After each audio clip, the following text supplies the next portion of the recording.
This is Binghamton Now on News Radio 1290 WNBF Binghamton and WNBF.com. Where news breaks first. News Radio 1290 WNBF. This is News Radio 1290 WNBF News. Increasing clouds today, high near 79. Mostly cloudy tonight, low around 51. Mostly cloudy Saturday with a chance of showers, high near 63. Showers on Sunday, high near 58. Dozens of people gathered near Binghamton University's administrative building to express their support for the Palestinian people as the war between Israel and Hamas continues. Tents were set up Wednesday evening on a portion of the Peace Quad on the Vestal campus. Protesters supporting the Palestinian people and opposing financial support to companies that supply the Israeli military were displayed along with the perimeter of the campus. Some of those who spoke to the gathering on a sunny Thursday afternoon encouraged those who were participating not to engage with people they called agitators. Participants were also warned that their pictures might be taken during the event. They were encouraged to wear masks in an effort to conceal their identity to prevent harassment. Some Jewish students showed up to stage a counter-protest. They sought to remind people about the deadly attack by Hamas terrorists that sparked the war. A few people engaged in spirited discussions on the Peace Quad early in the afternoon. No problems were reported. Binghamton University police officers and supervisors closely monitored the activity just a few yards south of the administration building. According to the Broome County District Attorney, Joshua Smalls of Binghamton was found guilty of burglary in the first degree and criminal mischief in the third degree by a Broome County jury yesterday in Broome County Court. Smalls forcefully entered 75 Prospect Street in the city of Binghamton on January 22nd of 2023, where he assaulted the resident. He also caused property damage to the victim's residence by hurling a brick through an upstairs bedroom window. Smalls is scheduled to appear back in court for sentencing on August 1st, where he will face a sentence between 5 and 25 years in New York State Prison. The Endicott Police Department has received information that unknown subjects may be using the department's telephone number on caller ID to make it appear as if a police officer is calling. When the phone is answered, the person impersonating a police officer demands payment under false pretenses, such as an owed debt or fine.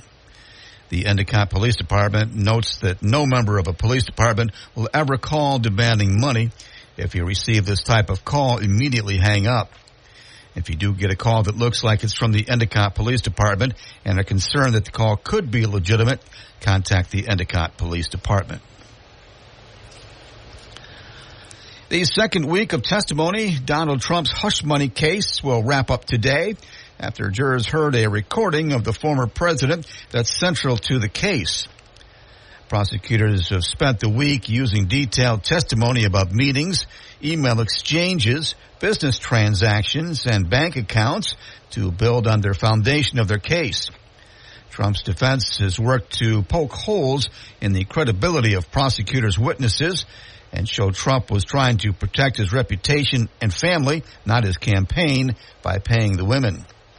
The prosecution is setting the stage for pivotal testimony from Michael Cohen, the former Trump attorney who paid porn actor Stormy Daniels $130,000 for her silence. Pennsylvania's House of Representatives is advancing legislation long sought by counties seeking help to manage huge influxes of mail-in ballots during elections in the presidential battleground state. The bill passed on party lines Wednesday, 102-99, as Democrats backed it and Republicans opposed it, warning that it would open the door to fraud. Under the bill, county election workers could start processing ballots up to 7 days before Election Day. Nearly every state allows time before Election Day for workers to process mail-in ballots. Currently, Pennsylvania doesn't let counties begin before Election Day. It faces long odds in the Senate, where the GOP majority insists that Pennsylvania first toughen voter identification requirements. A Pennsylvania nurse who administered lethal or potentially lethal doses of insulin to numerous patients has pleaded guilty to 3 counts of murder and other charges and has been sentenced to life in prison. 41-year-old Heather Presdy was given 3 consecutive life sentences and another consecutive term of 380 to 760 years behind bars during a hearing Thursday in Butler, which is north of Pittsburgh. Prosecutors say she played a role in the deaths of at least 17 patients who lived in 5 health facilities in 4 counties between 2020 and 2023. Authorities say co-workers often questioned Presdy's conduct and said she frequently showed disdain for her patients and made derogatory comments about them. That's a look at news. For updates on local news, weather, sports, and features, open up the WNBF app and online at WNBF.com. This is News Radio 1290, WNBF. From the Galt Auto Studios, this is WNBF News Radio AM 1290. Also available at 92.1 FM. We're still saving the Southern Tier money at Galt Toyota. I'm Bob Joseph. This is Binghamton Now. It's Friday, May 3rd, 2024. Phone lines are open for you at 607-772-1290. Go ahead, call in and talk about the issues of concern to you. WNBF. Binghamton Now. Finally Friday. First Friday of May, and what a beautiful, beautiful day it is in Vestal. It's over at the Vestal campus. Why not? Figured, well, you never know. There's probably nothing of substance going on. But I stopped by, said hi to those who were receptive. Of course, some people are not receptive, but anyway, what a beautiful day. Listen to these birds. Binghamton University birds, a global exclusive. The clock tower. Binghamton University police vehicle. The American flag. Fluttering gracefully in the gentle breeze. The administration building. The glorious administration building. And then the Peace Quad. Yeah, take a look for yourself. Radio can't do it justice, but take a look. There's the encampment. Filled with, not sure how many tents. Could be a couple of dozen tents. I didn't actually count how many tents are at the encampment this morning.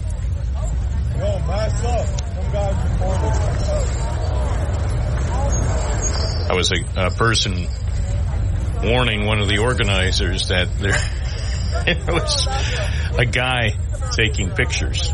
And they're sensitive. They're sensitive to guys who take pictures, so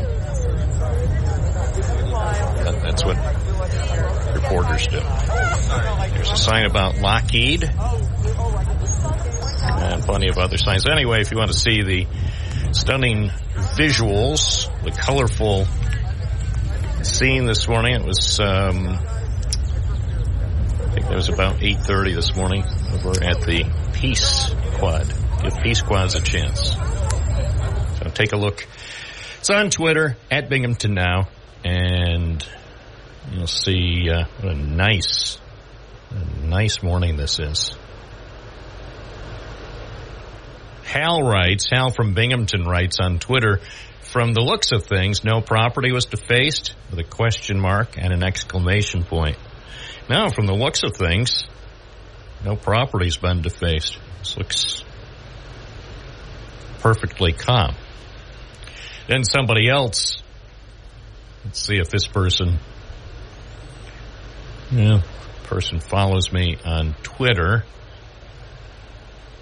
You can tell from the bio on Twitter, this person's not happy about living in the greatest state in the world.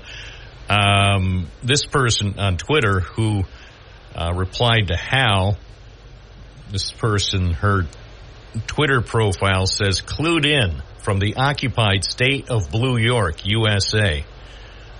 The lie has now become bigger than the truth." So that gives you a sense of her worldview. The occupied state of Blue York, USA. And the lie has now become bigger than the truth. And that person, whoever she is, wrote, "Doesn't matter. Those or these morons need to get to school or be expelled. One of them planted a pride flag. That would get you thrown off a building in Gaza. They are," word I don't use really on the program, blah, blah. "They are bleep as bleep." Alrighty.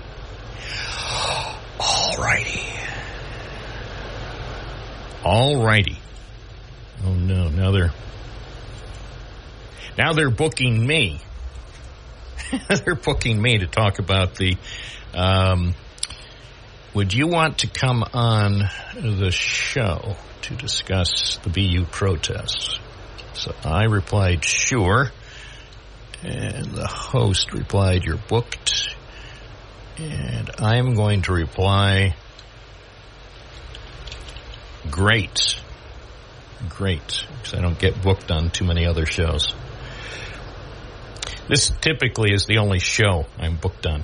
But now I've been just booked on another show to talk about what's going on at Binghamton University. And as I've said from this morning, beautiful. I don't know what more I could say. It brings back such fond memories. The Peace Quad, as you know, is fairly large. So only a small portion, percentage-wise, maybe a quarter of the Peace Quad. I don't even know if it's a quarter of the Peace Quad is occupied by people in tents and people hanging out, speaking, chatting with each other. I think there might be a little music. Didn't hear anything out of the ordinary. So it was a peaceful encampment. One thing that is different from Thursday afternoon, one change that is now in effect, is this, well, it used to be a circle. The area that goes right in front of the administration building on the Binghamton University campus is no longer open to vehicular traffic. So they have sealed that off.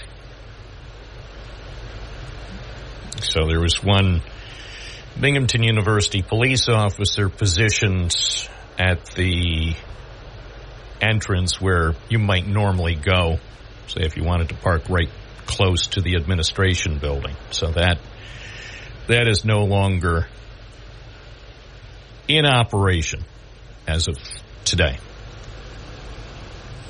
Otherwise, though, everything looked pretty much the way it was when I was there on Thursday afternoon. And we did a short story, a little overview of how things were. And you can see that at WNBF.com. It's 9:18 at WNBF. What do you think about protests? We already heard or at least saw what the one person who apparently is unhappy living in New York, what she had to say on Twitter. Person who says it doesn't matter. And calls the protesters morons who need to get to school or be expelled. Alrighty. Get to school or be expelled? Hey, the whole point of the college or university experience is to have at least one protest. I think everybody, no, not everybody, I think, we'll just say many people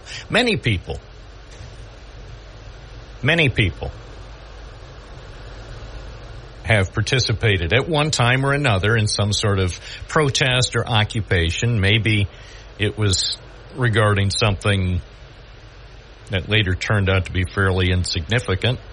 Hey, if no property is damaged, if nobody is injured, if operations generally are maintained, I'm not sure why people get their feathers so ruffled. Again, if as we've seen, say at the Capitol, January 6, 2020, January 6, 2021, you saw what happened there. And talk about defacing one of the most sacred sites in the USA, and some of the same people who are griping about protests on university campuses have no problem supporting people who caused damage and resulted in harm to law enforcement on January 6, 2021. So I guess it's situational outrage. 9:20, good morning. This is Bob Joseph, the friendly morning voice on News Radio WNBF. Hi, you're on the air. What's your first name? Where are you calling from? Oh, that was fast. This is James from the city of Binghamton. Yeah, I'm like the fast food outlet, instant gratification. Oh, okay. Well, yeah, but then, the misery sets in as you sweat out all the gross chemicals of the food. I know. I just did that.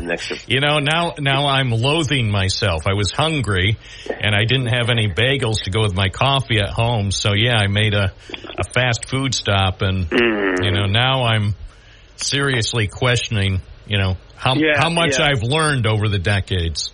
It's funny, the older I get, the more, this is not why I called, but the more sensitive one gets to it. It's interesting. You're like, oh, that Whopper was great. And then the next whole day, it's like, why does my skin itch? I don't know. Yeah, actually, I got something this morning I had never had before. And I have to say, the chemists in suburban Chicago, probably Oak Park or wherever they conjure up their fabulous new things to foist on the unsuspecting but hungry public, they came up with something that's eminently tasty. In fact, it's dangerously tasty, and I had never experienced this menu item before, but the danger is that I'll, next week sometime, buy another one without recalling what I felt like after 45 minutes. But, such is life. No matter how much fast food prices start to creep toward what it costs to just go to a place to get actual food, it's always going to be hard to every now and then turn down a Wendy's spicy chicken sandwich. Yeah. Those are so or that thing where they slather a half pound of bacon on a bun and say, here kid, have bacon. You can't go wrong with bacon. Hey, that's another discussion for another. No, it's funny. We're not going to dive into the finer nuances of Middle Eastern history and conflict. Even though it seems like everyone who has something to say about everything involving around this has very well thought out, cogent, and contextualized. Yeah, absolutely. Yeah. Just take a random twirl around the news channels on any given day this week as some underpaid and overworked journalist thrusts a microphone into someone's face. I mean, the responses sometimes are, we'll just say, instructive. Yes, whether they are actual people or whether they are farms but let's see, the media is going to have. They're going to, listen, I mean, you're not getting any better fuel to get people to, rage, turn in, and tune in and comment than just wall-to-wall coverage of students' intent. Well, demonstrations, whether it's demonstrations on January 6th or demonstrations that happen in 2020 or these campus demonstrations, the one thing you can say at least from a TV, well, not just TV, from any journalism standpoint, TV, radio, newspaper, online, they're relatively easy to cover. There's no, in most cases, you don't have to break a sweat. You're not really under tremendous deadline pressure. The one thing I knew when I got up this morning, and I was actually debating whether to go over to the campus in Vestal just for an observation. It's a beautiful morning. Well, and that's the thing. That's actually what I'm, some people would say, well, Bob, as a journalist, you have an obligation to go to as often as possible to monitor the evolving story. And it's like, but today it's beautiful. It's sunny and 65 at 8:30 in the morning. And so, of course I'll spend 15 minutes there. At least. I wish I could still be there. And like the only thing that I'm actually, this is something, so this is not a statement on anything involving the topic itself, but it amuses me a bit when like a lot of people's first reaction is something to the effect of, and you just read that, like, well, shouldn't you be studying for finals? Why aren't you in class? And like, now, I went to school 20 years ago, man, and I would spend hours on a freezing cold winter day sitting outside the front door of the Carrier Dome in the freezing cold on a weekday just so I could be first in line to get prime seats for the basketball game that night. Sure. And warmer climates, people camp out for sports for days. And this is I've got the internet, but I don't have it in my hand, so I've got books with me on site, and so like, I guess my point is there's nothing preventing anybody from doing their classwork and camping in beautiful weather with been to the university. They've got great Wi-Fi. Well, and I was going to mention that. Well, two things.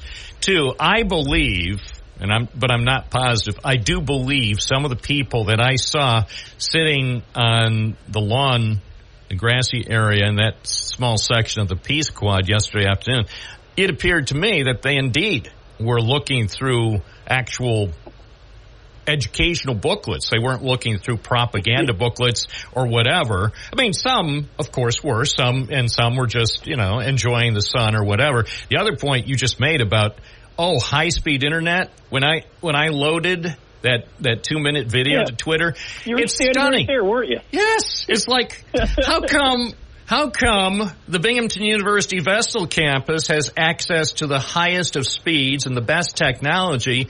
And me in downtown Binghamton, I'd be still probably standing out on Court Street waiting for the thing to finish loading. It's like, can we move the newsroom in our studio over to the Vestal campus? Maybe I can work out a deal with the student-run station, WHRW, to see if I could have a little corner there so my life would be so much easier. I mean, are we sure it's not just density of buildings before we start to get into, assumptions of, more funding for, the university or whatever like that? Right. It's just, anyway, when I keep hearing that comment, that's the one that, to me, is just like, what? Of all the things you want to nitpick, it's college, man. And that's the thing. As I pointed out, I was in college on a nice day like this in the spring, did I skip out altogether just to hang out on the quad? That is the story about college, and I don't know. It's just judging from her bio. I think she's just very angry that she still lives in New York State. I think she secretly wants to live in Florida. I'm not them specifically, but I've seen and heard, I've spoken to no one almost anywhere about this topic at all over the last couple of weeks. But every time I tune in or I see a message board, it's like half of them are like, "Why are you in class?" I'm like, because it's college, man. Now, when I was at school, it wasn't as we hadn't had a 9/11 yet. And in the 90s were relatively benign in terms of, international crises.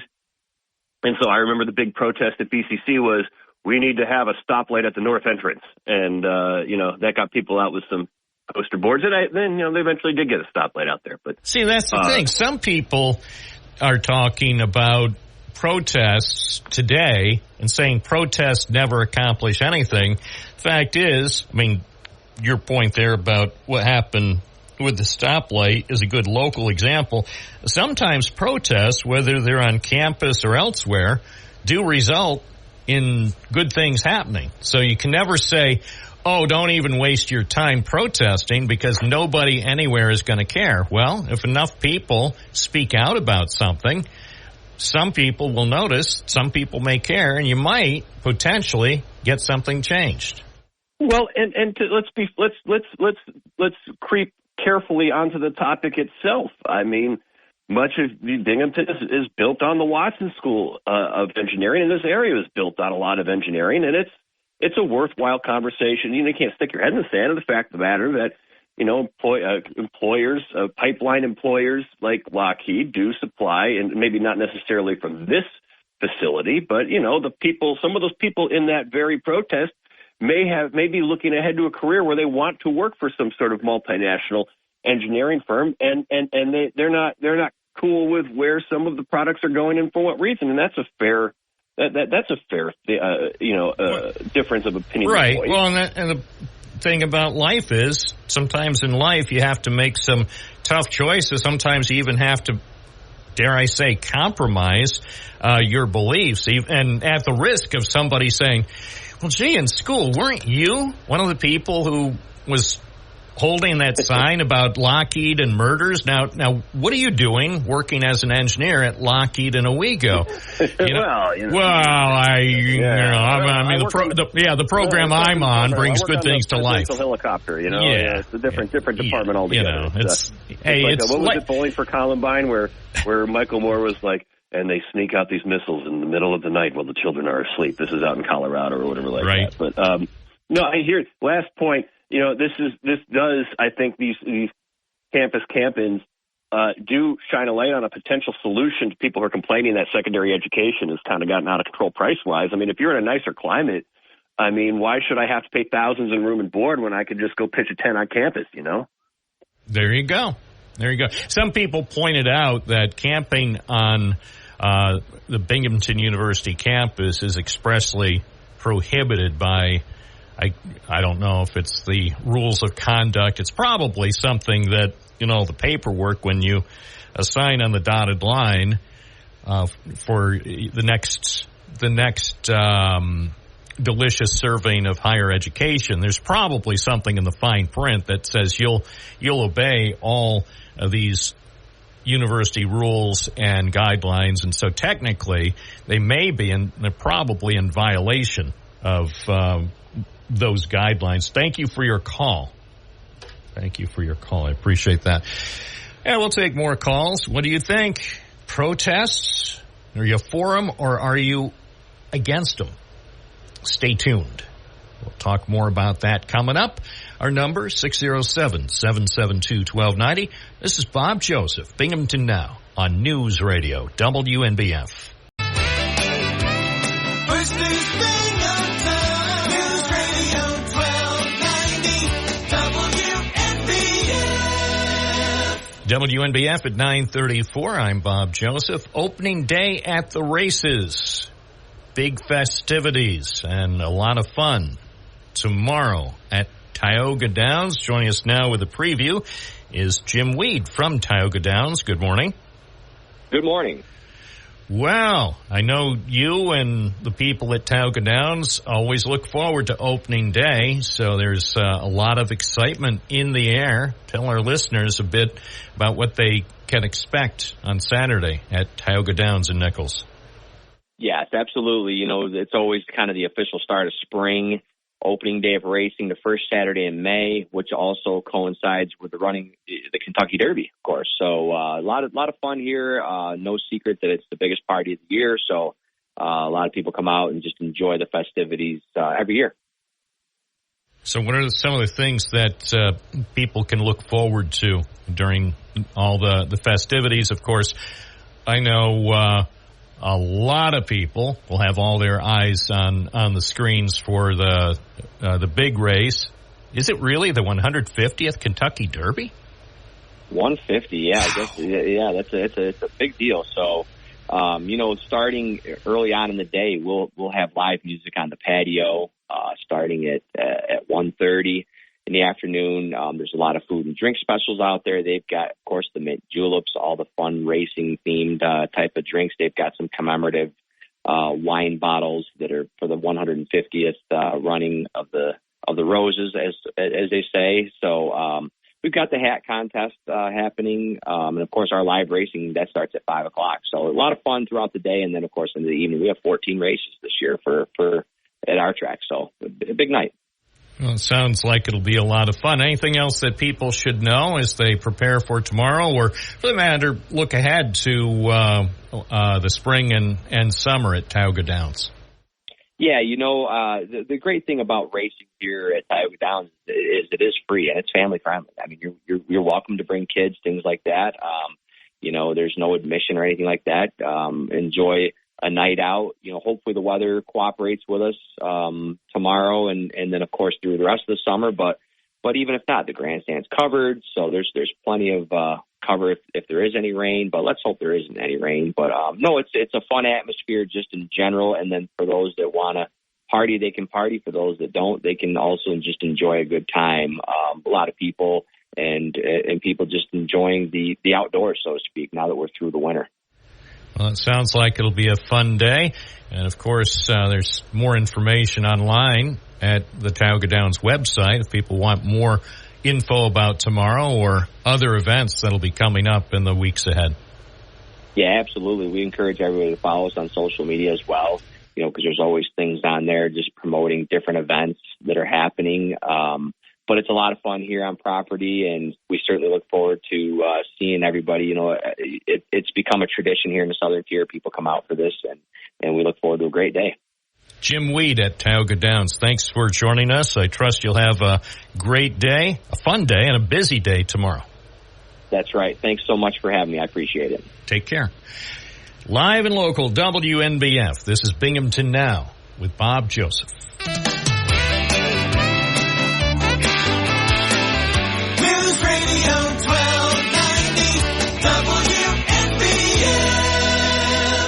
607-772-1290. More calls, more often. Gary from Binghamton's West Side. Good morning. You're on the air. Good morning, Bob. Let it be known I am for peaceful protests. I'm wondering, though, if the guy that's living under the bridge in a tent is scratching his head going, gee, they're not taking those tents down, but they want to take my tent down all the time. I think they should hand out Palestine flags to the homeless, and maybe they won't be disturbed. But that's something else. I want to talk about the Vines grant. Let it be known, too, that I love the Vines organization. It's a great organization. They do a lot for the community as far as learning how to grow your own vegetables and stuff. I think there's 20 gardens throughout the Triple Cities right now, and you can go ahead, and if you live in an apartment, you don't have a space to grow some food, you could contact Vines and see if they have an opening at the community garden, and for anywhere between $10 to $25, you can get a 4x8 garden and plant whatever you want in there. That is legal, I believe. And by the way, with this to that point, New York State, I think, is in the process of finalizing growing stuff that used to be illegal. Maybe it has already been finalized. So you could potentially grow some stuff that maybe you weren't supposed to be growing a few years ago in New York. So my question is, what would Vines do? And again, I'm asking for a friend, if she decided to plant some stuff that traditionally hadn't been legal in New York State. Would Vines rip it up? Well, they suggest that you, I'm not a spokesman for them, but they suggest that you not plant something like that. If it's illegal, they don't want you planting it, And just know this too, Bob. It's a community garden where everything can be seen, right? So if you're walking along, that's right. Garden, you can so see anybody, the tomato plant well, yeah, that's true. Someone's going to hop the fence. That plant won't. Not in Binghamton. Come on, man. Not in Binghamton. Come on. But they got a grant. They got a grant now where they can hire more teenagers. And that's fantastic. If you have a daughter, son, granddaughter, grandson that needs work this summer, that would be a fantastic job to start. You learn how to grow food. You work with your hands. You're outside. It's just you learn a lot of knowledge from growing things, Bob. Everybody can grow their own food. Tomato plant's not that hard to grow. You can grow them in, containers right on your patio if you want. But there's going to be a lot more people working with this grant. I'm not sure of all the details and everything, but it's just I think they got like $100,000 to do this. So I'm sure Amelia. That's what it was announced. It said, I think I'm going to invite her on the program because she hasn't been here in quite a while. So I'll have the Vines executive director. Yeah, no, but there is a lot to talk about. That new building, right? They the heck did they use for the buildings? I forget what is it called? I can't think right now. But they used some type of material. They used old newspapers. They wadded up old newspapers to put in insulation. So it's recycling, but it was also, not only was it affordable, but it's very efficient. No, it's straw. Straw, thank you. Yeah. Yep. So they got straw bales that they put up, and they used that as the walls for the building. I think that's fantastic, Yeah. No, it's I think it's a great idea. Yep. And, people at home, they could grow their own tomatoes or whatever you like, cucumbers and stuff. This community used to be not only a community, but America, right? They used to have gardens all the time. Not so much anymore. And yet I know a couple of people who do have gardens. They're not necessarily huge, but they're also not small. I mean, one of my friends is so proud of his garden. I mean, over the years, of course, tomatoes and garlic and other things. I mean, he loves doing it.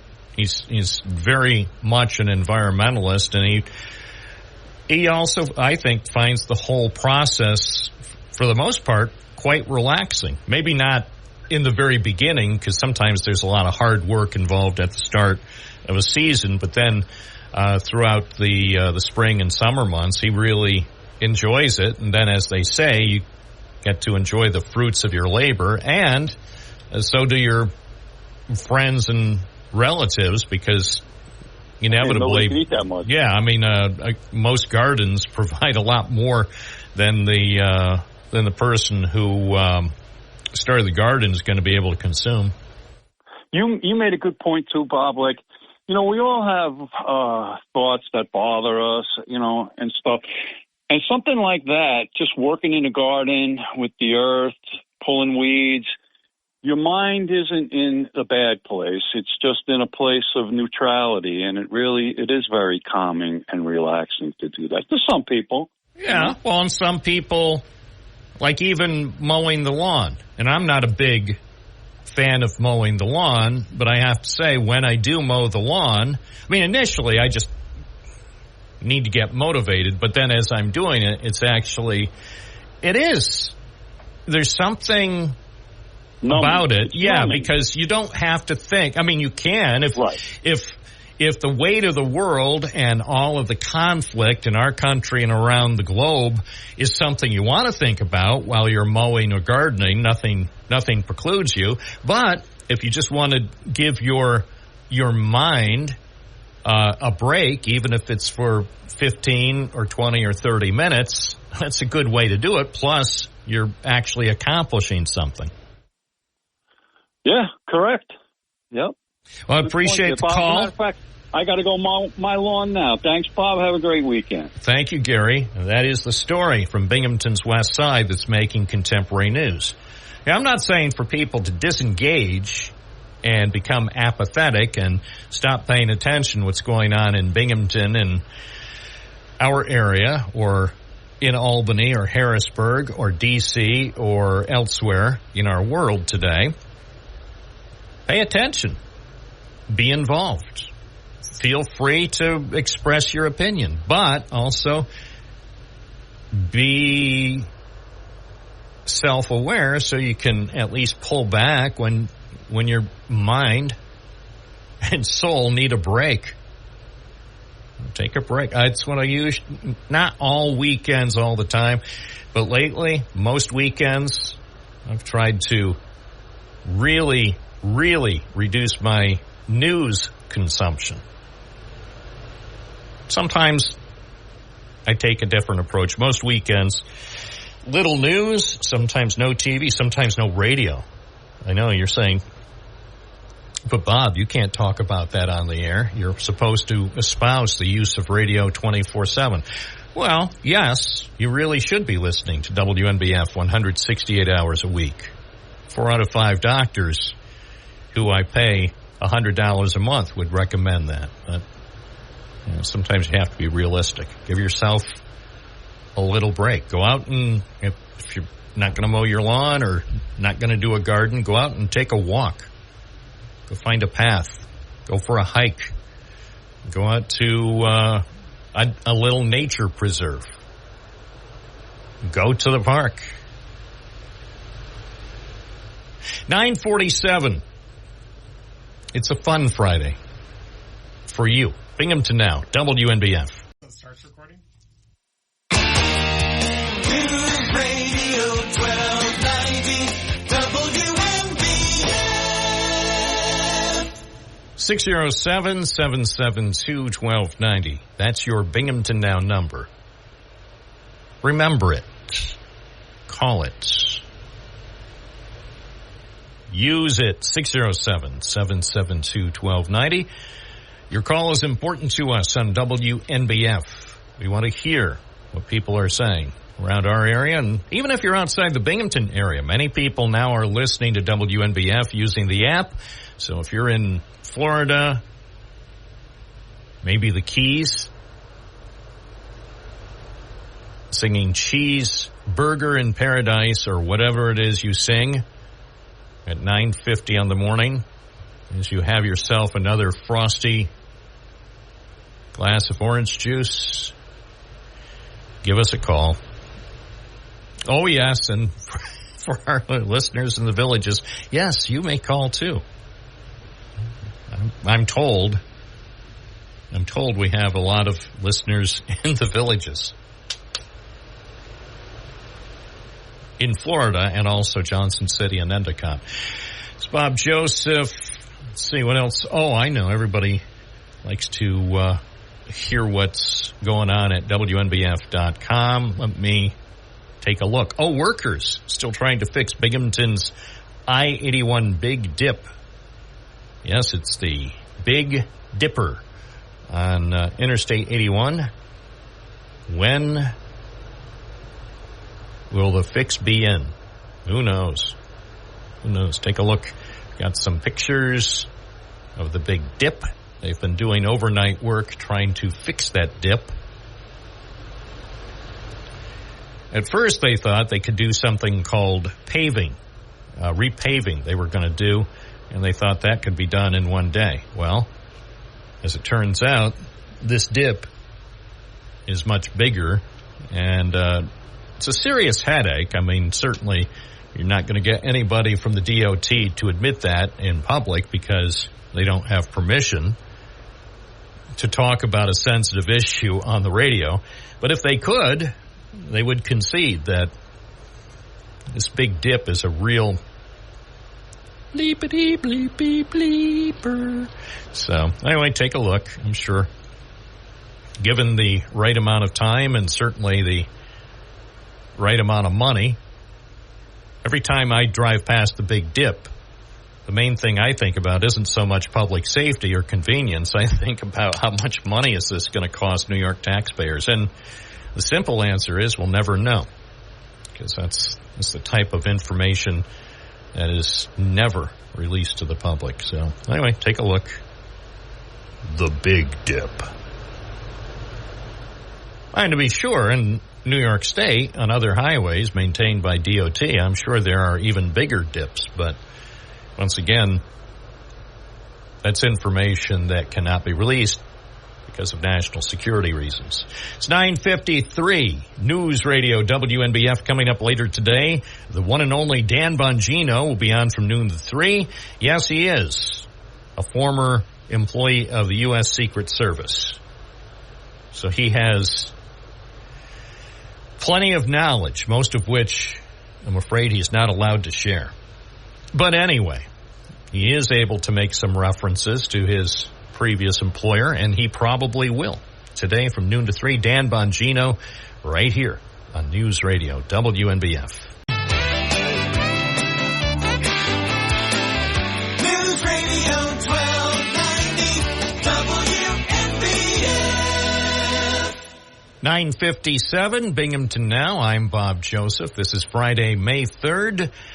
And yes, in the Binghamton area, there are a few highway problems and infrastructure issues, but nothing really is quite so bizarre as what they now are dealing with in Connecticut. For some reason, there is a tanker truck that wound up in a crash on I-95, and that happened early. Well, it wasn't really early Thursday morning. It happened Thursday morning, and as they say, when news writers are trying to get your attention, it was a shocking crash in which a tanker truck packed with 8,500 gallons of gas slammed into a tractor trailer and a car before bursting into a fireball. This is a story posted on the New York Post website. Megan Palin wrote the story, and her report indicates crews have now started demolishing that Connecticut bridge that was badly damaged when the tanker truck crashed, causing horrendous delays and closing schools. Traffic is a nightmare in the Norwalk, Connecticut area. It's also going to affect a lot of people who travel or normally would be traveling on Interstate 95. This issue makes the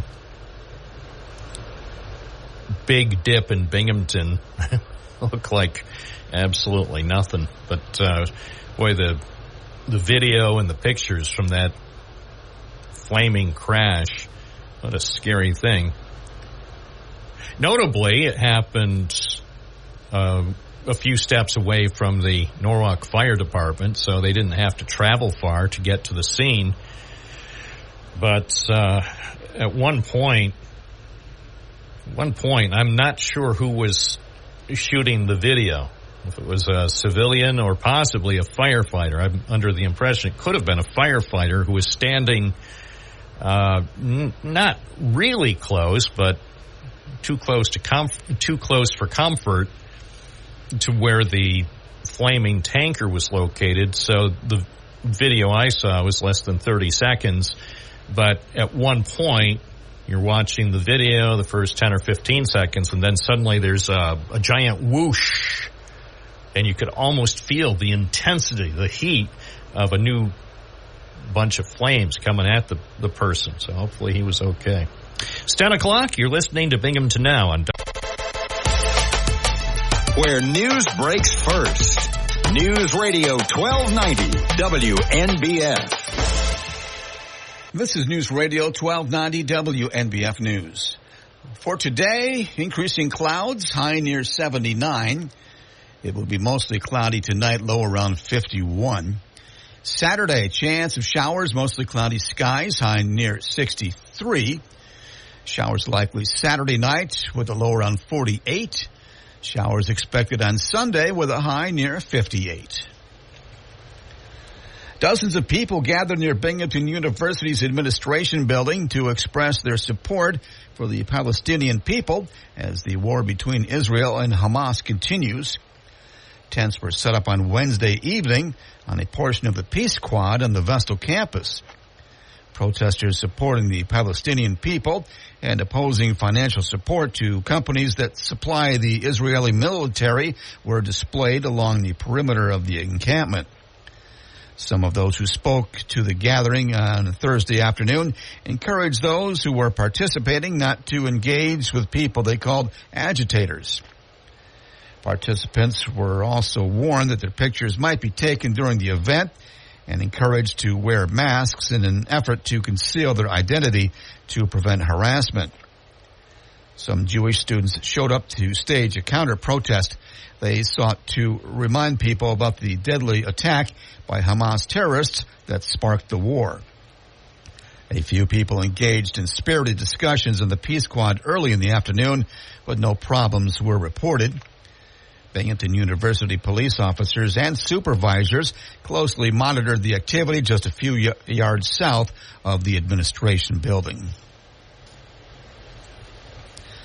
The Cortland County Sheriff's Office received a report of sexual abuse allegations that had occurred between 2011 and 2013 at an undisclosed location in the town of Homer. The investigation revealed that Nicholas Carew had subjected one victim to inappropriate sexual contact on several occasions between 2011 and 2013. The victim was known to him. Carew was arrested on a warrant and arraigned on May 1st. He was remanded to the Cortland County Jail with no bail and is scheduled to appear in the town of Homer court on May 7th. The big dip in the southbound right lane of Interstate 81 near the troubled bridge over Shenango Street is receiving more attention in an overnight repair project this week. The New York State Department of Transportation described the trouble as settlement of the roadway, but some motorists who have driven over that portion of the road are concerned it may be an indicator of a serious issue. The spot is located just east of the Interstate 81 bridge over Shenango Street that started sinking shortly after it was built just over a decade ago. A complicated and costly scheme was devised to address that the DOT called uncharacteristic settlement of the bridge. The project, which cost several $1 million, resulted in the closure of Shenango Street around the span for almost 15 months. The urgent repair project now underway near the Brandywine Highway is being done at night to minimize the impact on traffic. The work is scheduled between the hours of 9 p.m. and 7 a.m. An agency spokesperson this week said the cause of the latest Interstate 81 settlement problem had not been determined. Connecticut Governor Ned Lamont says the major traffic artery linking New England with New York State will be closed for days around the area where a tanker fire damaged a bridge over Interstate 95. The tanker truck filled with gasoline burst into flames in a 3-vehicle crash Thursday on I-95 in southwest Connecticut. The East Coast Main North-South Highway subsequently closed, causing major traffic jams. The crash caused damage to the bridge above it, which the governor said will need to be demolished and replaced. Lamont says the hope is to reopen the interstate by Monday morning. After a years-long breakup with his hometown, former President Donald Trump is back in New York, this time as a criminal defendant. The Queens-born presumptive GOP nominee has been conjuring images of his old days as a celebrity real estate developer, reality TV star, and tabloid fixture. It's a shift born of necessity. The felony trial has curtailed Trump's ability to campaign across the country and to make fundraising calls. But it also means Trump is often spending 4 days a week in the nation's media capital with access to ready-made locations for campaign events that can reach specific demographics he's courting in November. That's a look at news. For updates on local news, weather, sports, and features, open up the WNBF app and online at WNBF.com. This is News Radio 1290 WNBF. From the Galt Auto Studios, this is WNBF News Radio AM 1290. Also available at 92.1 FM. Save in a big way at Galt Chevrolet.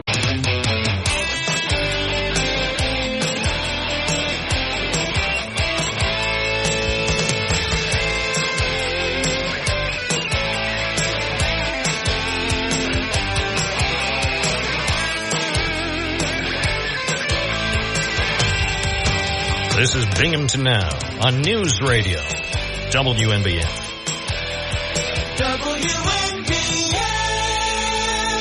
I'm Bob Joseph. It is Friday, May 3rd, 2024. Joining us in the studio is Mayor Jared Krahn. Good morning. Good morning, Bob. It's officially spring and allergy season in downtown Binghamton, but people are out. People are the hustle and bustle. A lot of people driving to downtown to check out the new construction that's happening. It's a vibrant day here in the city. The other day I saw some guys, they were putting together a big crane, and I thought, actually somebody tipped me off. They said, Bob, I see some trucks with what looks like big crane parts on Front Street. And I wrote back to the listener, I said, I'm not sure. But I said, I bet that's related to the Water Street parking project. So after I got done with the program, I walked over, and sure enough, they were assembling this big crane. And then you had the big official announcement yesterday morning that the major portion, the portion that so many people have been waiting for with the construction of the Water Street parking garage, is now getting underway. That's correct. So, first of all, just beginning with the crane, I can't remember probably the last time a parking garage was constructed at 7 Hawley Street, the last time a crane of this size has been in downtown Binghamton.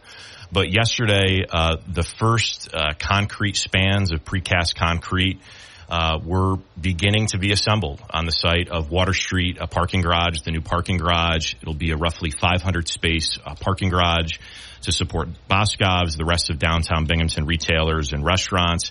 There are 508 individual concrete pieces that are being trucked in from Western Massachusetts and being assembled literally like Legos, and these pieces weighing up to 60,000 pounds to support this garage. And over the next, call it 6 weeks, 2 months, residents will see the garage being built methodically. It's amazing, even the progress that's been made just in the last 24 hours with the different posts and columns that have gone up. It's quite a operation to watch. I'd encourage anyone with little kids that are interested in construction or cranes to check it out for a little bit. It's something to see, and it will be amazing how quickly it goes up. And I would say, even if you have a son or a daughter or a grandchild who isn't particularly interested in that sort of thing, take them to see it, because it's just fascinating. I know, and I'm looking back at some of the pictures that I took when the Hawley Street garage was being built in the spring of 2020, 4 years ago, and that was one of the projects in the middle of COVID that was allowed to go forward, even though a lot of other so-called non-essential construction had to be put on hold. So that parking facility project, and which it's interesting, I'm looking, the price tag of that garage in 2020 was about $10 million, I believe. This project is coming in at what, about $25 million? $25 million, that's correct. And one key difference is it's a much bigger parking garage, 500 spaces instead of 300 at Hawley Street. But, the process is fascinating. As far as what people can expect, obviously in the next, I think it's probably the next month and a half, a lot of that work will be done with the precast concrete. But then that's only really the beginning. There is still a lot of other detail work that'll be needed. That's right. So basically residents can expect to see on Water Street, alongside the Boscov's building, alongside the construction site, flatbed tractor trailers essentially bringing in these spans of concrete. They pull up near the site. They are lifted off and kind of prepped for placement. And so that'll be going on again for the next, call it 45 days or so. But once the structure itself is built, we turn things over then to the general contractors, the electricians, the plumbers, the folks who are going to be installing the elevator, that sort of thing. And that process takes a lot longer. But the most significant part of construction, and certainly the biggest cost as part of the project, is this precast concrete. It will go up very similarly to 7 Hawley Street. And again, is a major construction project for downtown Binghamton. There's a lot of construction workers on the job, and it's a key part of having a vibrant downtown. When we took that parking garage offline, obviously impacted customers at Boscov's, impacted a lot of our locally owned restaurants. And, with downtown Binghamton really coming back at this point, it seems like even stronger than before COVID. Any of your listeners know to get a reservation at any restaurant in downtown Binghamton Thursday, Friday, Saturday, good luck. And so if we're going to have that demand, we need to provide the parking capacity so Boscov's can thrive and all of our local restaurants and events at the Forum, events at the arena can thrive as well. Some people have asked me even earlier this week, well, how can the city move forward with this parking garage on Water Street and still have the possibility at some point down the road of having another project, a residential project that might be considered to go on top of the parking structure? Of course, the original concept for Water Street next to Boscov's included not just 500 parking spaces, but 120 apartment units. Of course, the Board of Education rejected the tax break plan, and then costs continued to rise, so the original plan has been scrapped. But going forward, what would be the options for something that could go above the parking structure that's now being built?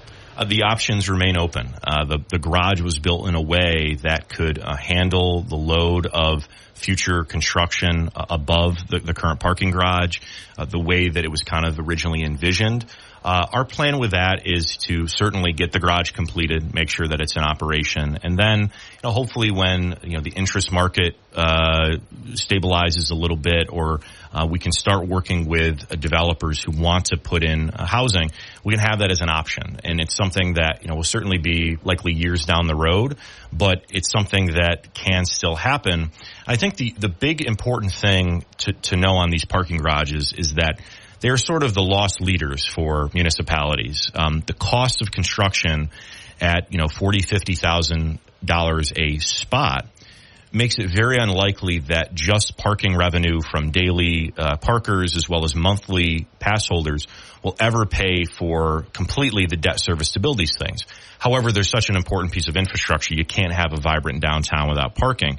So anything that we can do on the actual site of these parking garages to add more revenue and make it a mixed use with residential, I think would be a great way to do that. It can help generate revenue from that parcel. And, we don't have plans right now. As you mentioned, the previous one was not able to go forward. But in the future, that's going to be a potential for this site. Speaking of parking, of course, the city removed the old Collier Street parking garage across from City Hall. That one was in pretty bad shape at one point when that was decommissioned and demolished. Same has happened now with Water Street, with the new facility being constructed. So that leaves us the State Street parking garage. And I know on the program in the past you have said at some point, probably in the not too distant future, the city is going to have to address that garage too, because it also has reached its basically 50-year useful life. I mean, you could potentially keep the thing open, I guess, forever if you wanted to pump millions of dollars into it. But at some point, I'm expecting, and I believe you're expecting, the city will have to take steps to replace that one final city-owned garage. Yeah, and I think as it relates to State Street, as you mentioned, that was of the three kind of legacy parking garages downtown, Collier, Water, and State. That was always in the best shape, right? And that's a relative term, of course. But, we do have a little bit of time on that.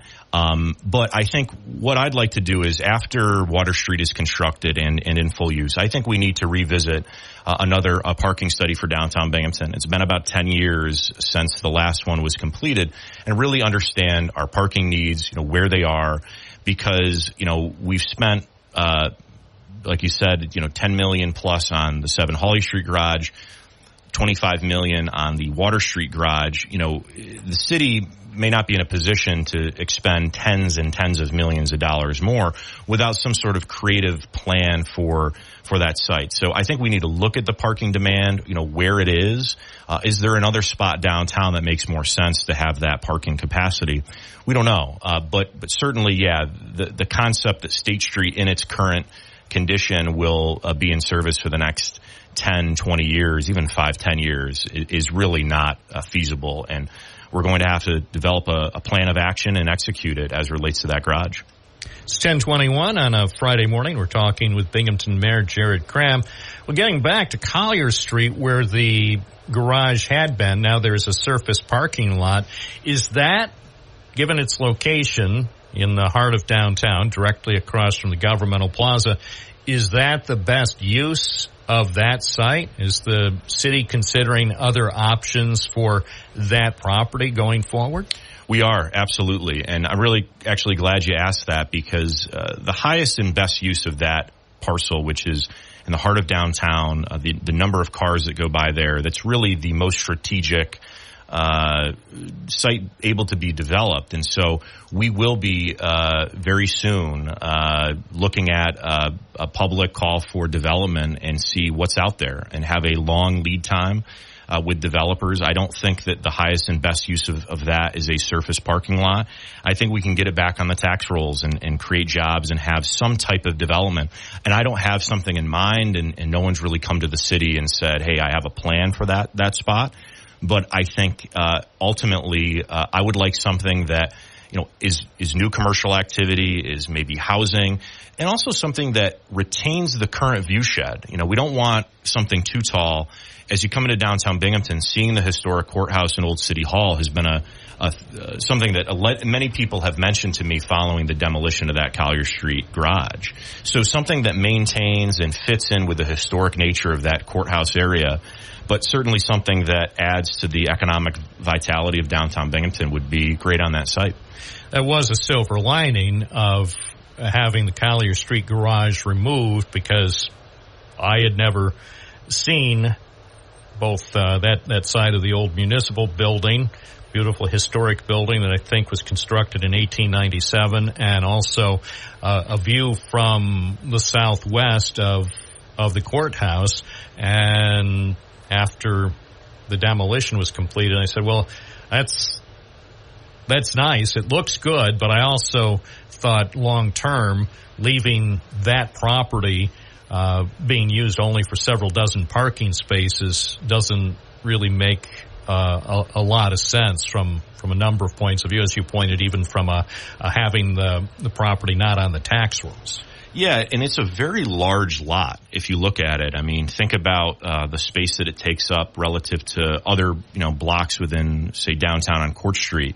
So, streetscape activation would be a big thing that I would be looking at. The fact that you could have storefronts on State Street, storefronts on Hawley Street, and also the amount of foot traffic that exists at Hawley and State and Collier, with all of the court traffic, obviously people coming to the state, county, and city hall office buildings, as well as a litany of attorneys and government workers that are always traversing the area.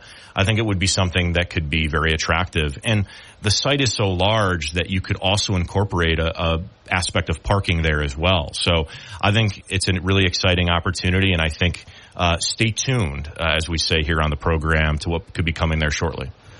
Another spot that has some potential, although it has some real limitations, mainly I think because of its size, is just a block further north, right here across from where we are on the southeast corner here at Court and State. Mm-hmm. City owns that property. At one point, there was a planned development that would have incorporated some commercial and residential components, but that project didn't come to pass. So at this point, the city owns the property again, correct? That's correct. The city owns the property. It's 70 to 72 Court, also known to some as the site of the Occupy Binghamton encampment some years ago.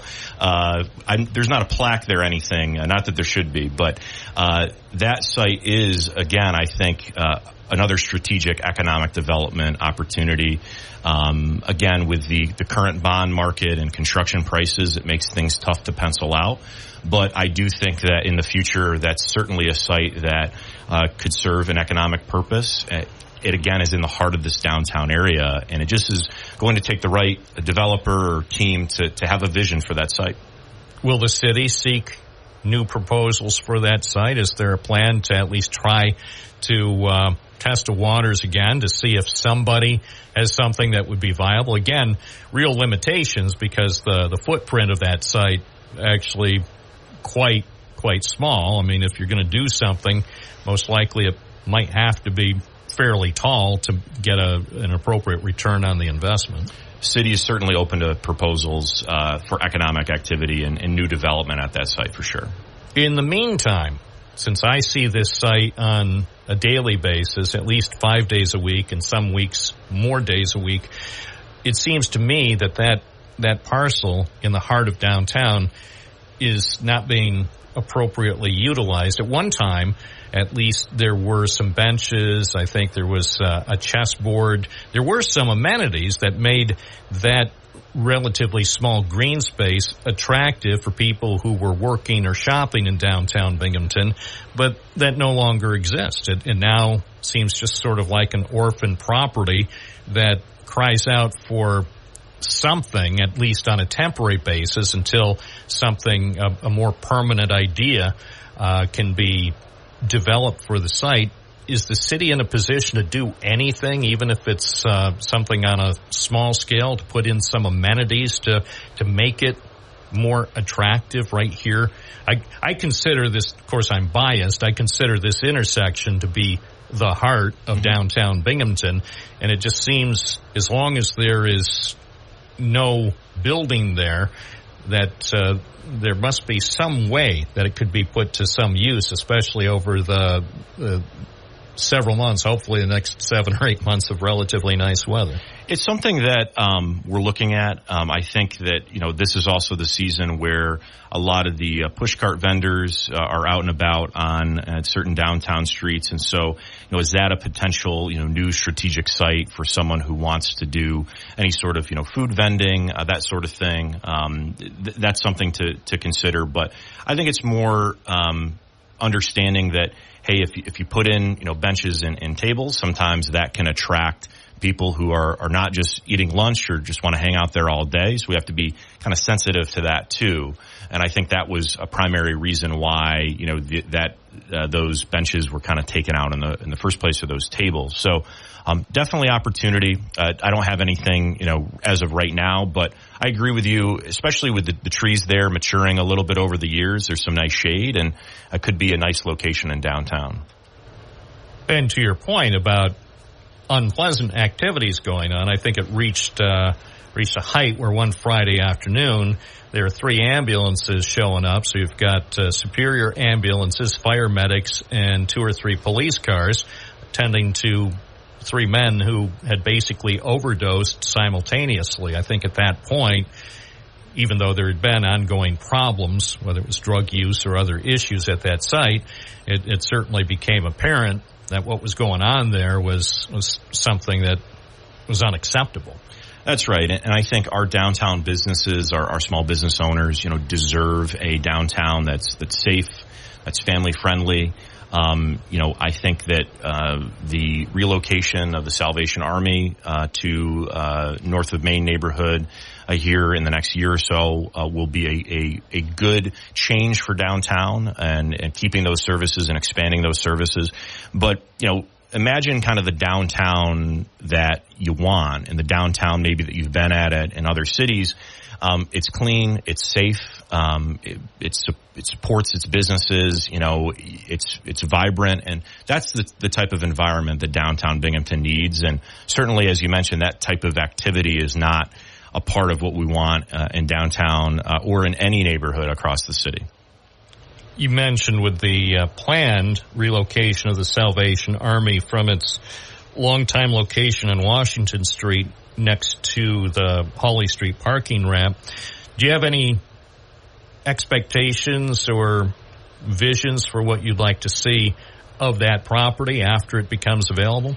It's a very unique parcel, and the inside built in a way that you wouldn't think a downtown building would be built, with some larger spaces on upper floors. Certainly, they had a worship space, so it is a unique building. I think it's a commercially viable building, something with a mixed use I would always support, where it's an element of housing and commercial space on the ground floor, or even a commercial use would be great. A huge amenity of that building is you are literally next door to a giant parking garage. So, parking is not a problem. It's not an issue with that building. So some sort of adaptive use and something to bring more activity to Washington Street, I think would be great. 10:31, we're talking with Binghamton Mayor Cram on a Friday morning. I'm Bob Joseph. You're listening to Binghamton Now, 92.1 FM, 1290 AM, online at WNBF.com.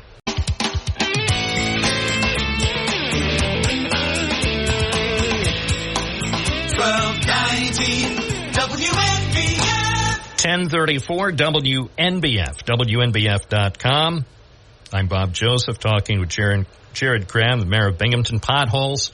Gee, seems like every spring I hear something, whether it's from the mayor or town supervisors or listeners. Seems like it's almost like clockwork. In the spring, I hear about potholes, and I know, obviously, it's a seasonal issue, and I know you recently talked about how the Public Works Department is responding to the issues that are brought to the attention of City Hall, primarily these days, I guess, using the app. How is it going?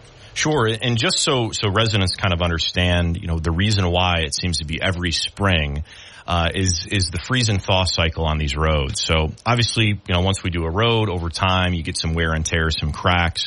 Water gets into those cracks when it's not freezing, and when either it's rain or snow, and then when it freezes, that water expands into ice and breaks apart pieces of the road, creating a bigger crack and a bigger hole, and you can imagine how that can spiral. And so during the wintertime, public works crews are out patching where they can, but they're using a cold patch, which may last a week if in a good sense. It doesn't really last. And so once the hot asphalt plants open for the spring, we put a full court press on fixing all of the potholes all across the city. It's always very easy to report a pothole. You can download the City of Binghamton app on the Apple App Store and Google Play Store. You can take a picture of a pothole and add a GPS location to where it is, if it's in your neighborhood or on your route to work. And that goes directly to the Department of Public Works, who sends a crew out and fills that pothole and also lets you know when it's been completed. So I talk about a lot of things as mayor, a lot of sometimes big ticket projects, or working with the state and federal level on a lot of big things. But at the end of the day, residents elected me to do things like fix potholes, fix things that municipal government should be in charge of, and we want to make sure we do the best job that we can at it. People have that expectation. Al D'Amato treasured his nickname, Senator Pothole, because he was in the U.S. Senate at the same time Pat Moynihan was. So we'll say there were two types of senators at that time in the Senate. You had Daniel Patrick Moynihan, and people remember his demeanor and his worldview. And then you had Al D'Amato, former Hempstead town supervisor. And I thought at that time, those two senators were ideal for New York State on opposite ends, not just politically, one a Democrat, the other a Republican, but also even worldview. And just, I could have a conversation with either one, but I always, the thing that was my favorite thing of dealing ever with a U.S. Senator was actually having coffee on a Saturday morning with Al D'Amato over at the Argo restaurant on Court Street, and would have been, I think, fun to also have had coffee with Pat Moynihan, but I don't know that I think I would have felt out of my element. Here's Daniel Patrick Moynihan, whose IQ was probably way up here, and then only me. But Al D'Amato knew how important some of the more mundane things were to his constituents. Across the political spectrum, at the state level or the national level, when I'm hearing different elected officials speak and talk, you can almost tell those who have served in local government, right? Those who, whether it was George Pataki, former mayor of Peekskill, and the way that he kind of did things at the state level, even Governor Hochul now being from Hamburg and being a local official. She was a county clerk. Yeah. There's just a different approach. As you said, it's about potholes. It's about projects. It's about responding to constituents. And I think everyone at every level of government should spend some time at the local level, a county level, city, village, town, because it changes your perspective and things don't become so hypothetical or theoretical, but it's about filling potholes. And so I can almost always tell when an elected official is a former mayor or a former county executive. And, man, we need a lot more of those on both sides of the aisle at all levels of government. 10:38, we're talking with Jared Krantz. Speaking of something that seems really mundane but still important to city residents, trash collection, the city garbage bag. Some people say it's a great system. The city has had this now for a long time. Some people say, well, maybe it's time to evaluate and reconsider that system. Obviously, people who adhere to the rules and buy the city trash bags and put them out as they should, they basically pay as you go, and if you generate a small amount of garbage, you pay a relatively small amount. People with businesses or big families or whatever pay more.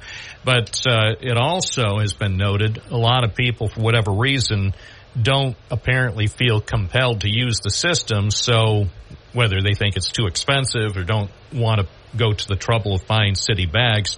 And you see some evidence in certain neighborhoods where clearly people are not going with the program. Is there any chance that the city is going to reassess the plastic trash bag system as it's currently set up?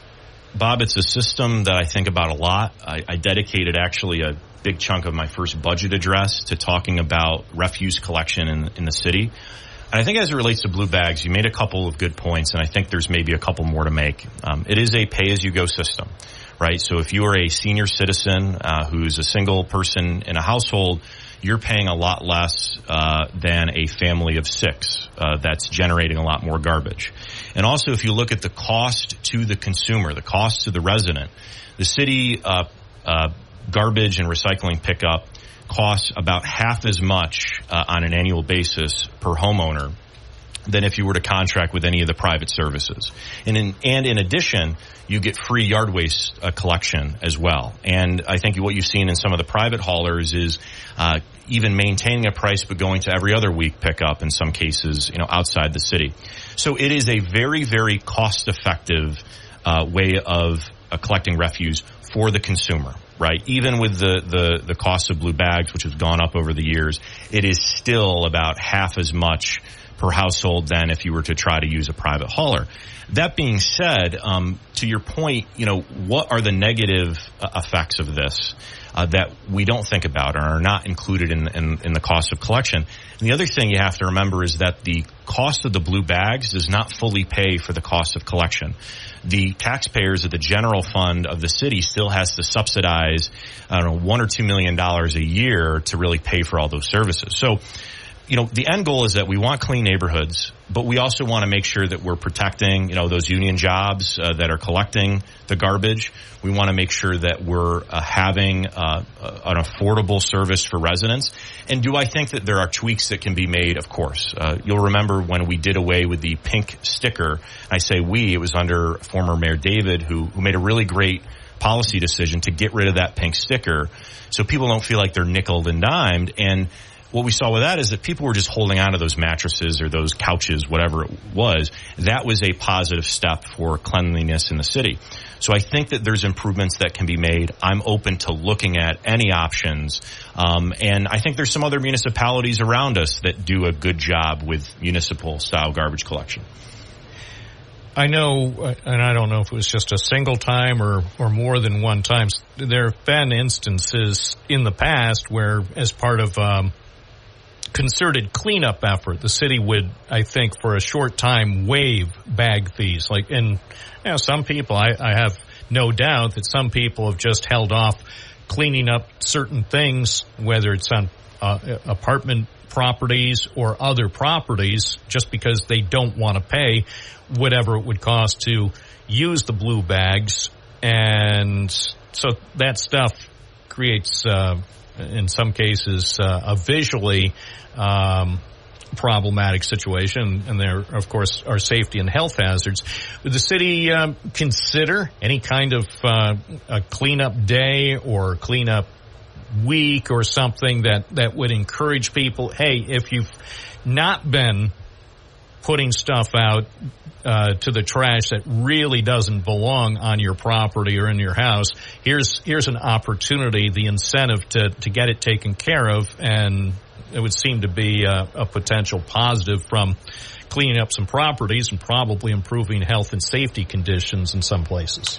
Yeah, the city has done that in the past. I think we've always coordinated it with our public works crews. So, obviously the same folks who pick up your garbage are those plowing your streets and also assisting with paving operations. So timing is important on that, but it is something I think that, we've looked into, and, I wouldn't rule it out in the next year or so.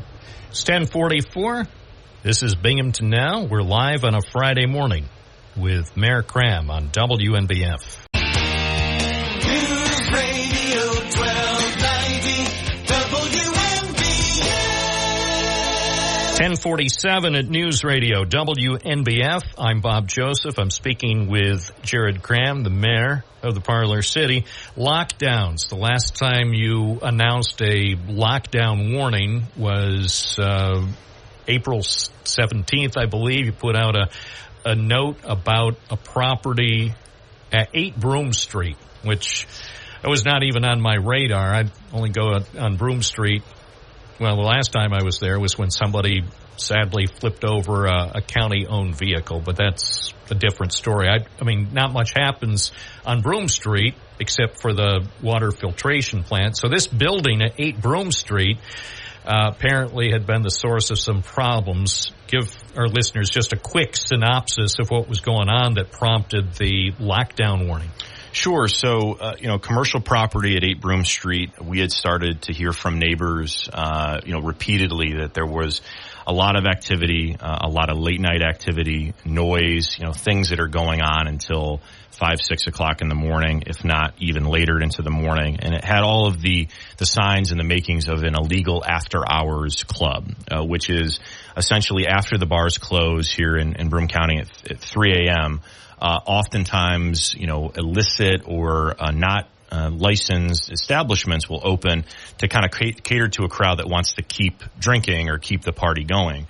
These are not regulated by New York State Liquor Authority.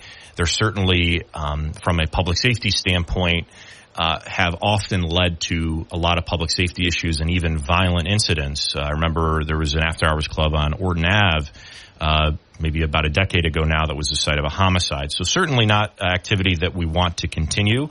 So using the new reformed lockdown law, we sent a letter to the owner. And really since that warning, the activity has been quiet. There has not been issues. And that's really our intent with the law. We're not looking to take anyone into court. We're not looking to be punitive. But it was, definitely an issue causing neighborhood disturbances. The city took action under this lockdown law. And we're happy that so far things have been quiet.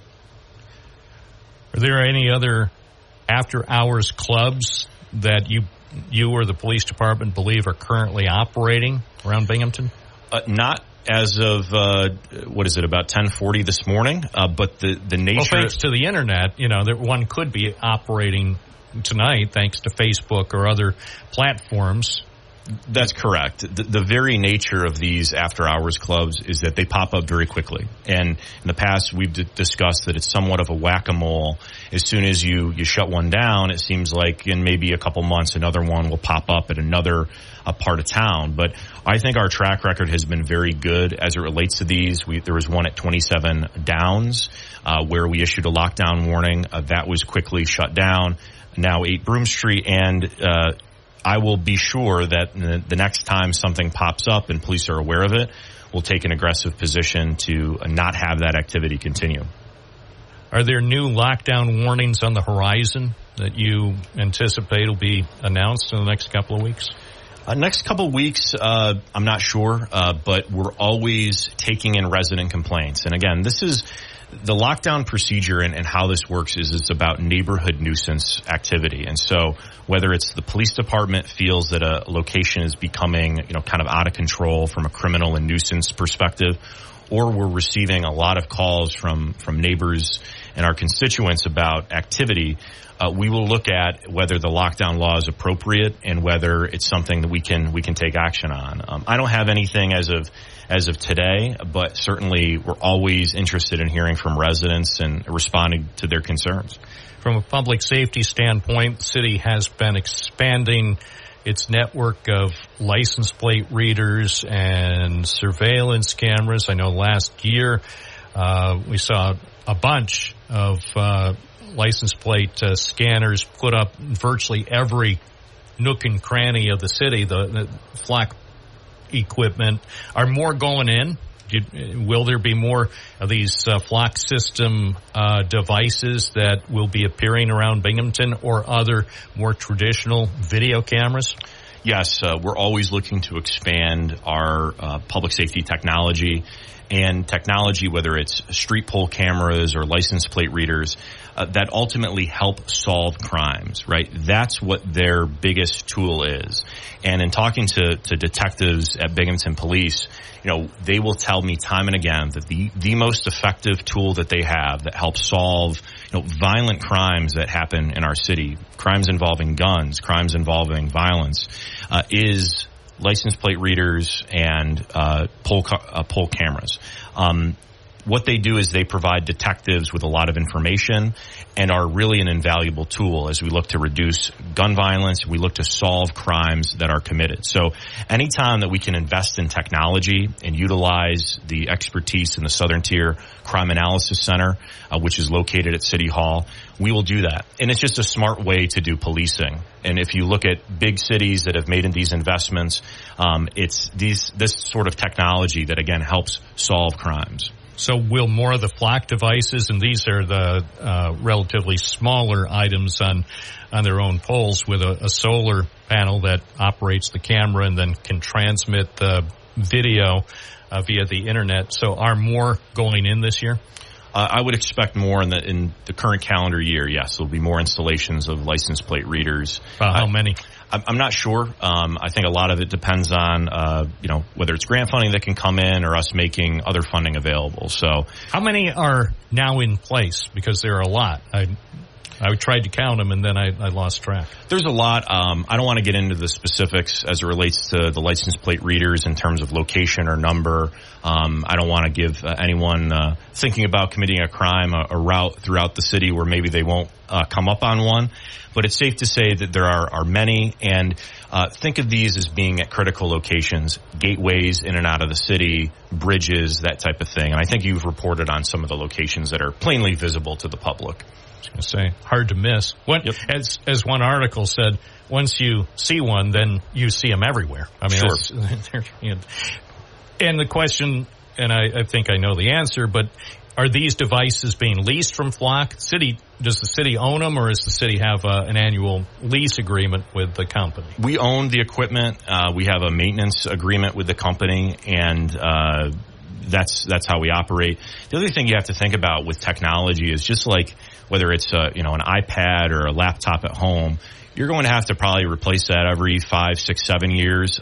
This sort of technology is the same thing. So we've invested in this network of license plate readers, of pole cameras, but it is a constant kind of effort to keep it updated, keep the technology where it needs to be, and then also take advantage of a new technology as it becomes available. Speaking of newer technology, and it's in place in some cities in New York State and around the country, ShotSpotter. Is Binghamton considering using that technology, given we do have shooting incidents that do happen over the course of a typical month? Yeah, I would say that ShotSpotter, certainly a technology that I'm aware of, but based on the kind of the nature of the city and how many you would need, does not necessarily make sense at this time. Not ruling it out for any time ever. But typically speaking, if there is a gunshot fired or a shots fired incident, Binghamton police are called either through our patrols, hear it, and can able to respond to the scene. But you see ShotSpotter in these large cities with big downtown blocks and a lot more gun violence than we have in Binghamton.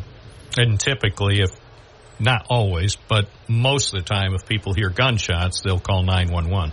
That's correct, yes.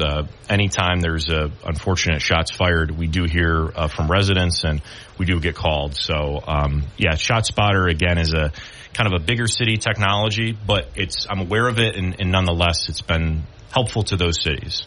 Binghamton Mayor Jared Cram, thanks for your time. Thank you. It's Friday morning, live. We'll be taking phone calls next hour. I'll look forward to talking with you right here on News Radio WNBF. This is News Radio 1290 AM, WNBF Binghamton. Now on 92.1 FM, W221 EJ Binghamton. A town where news breaks first. News Radio 1290 WNBF. This is News Radio 1290 WNBF News. Increasing clouds today, high near 79. Mostly cloudy tonight, low around 51. Mostly cloudy Saturday with a chance of showers, high near 63. Showers on Sunday, high near 58.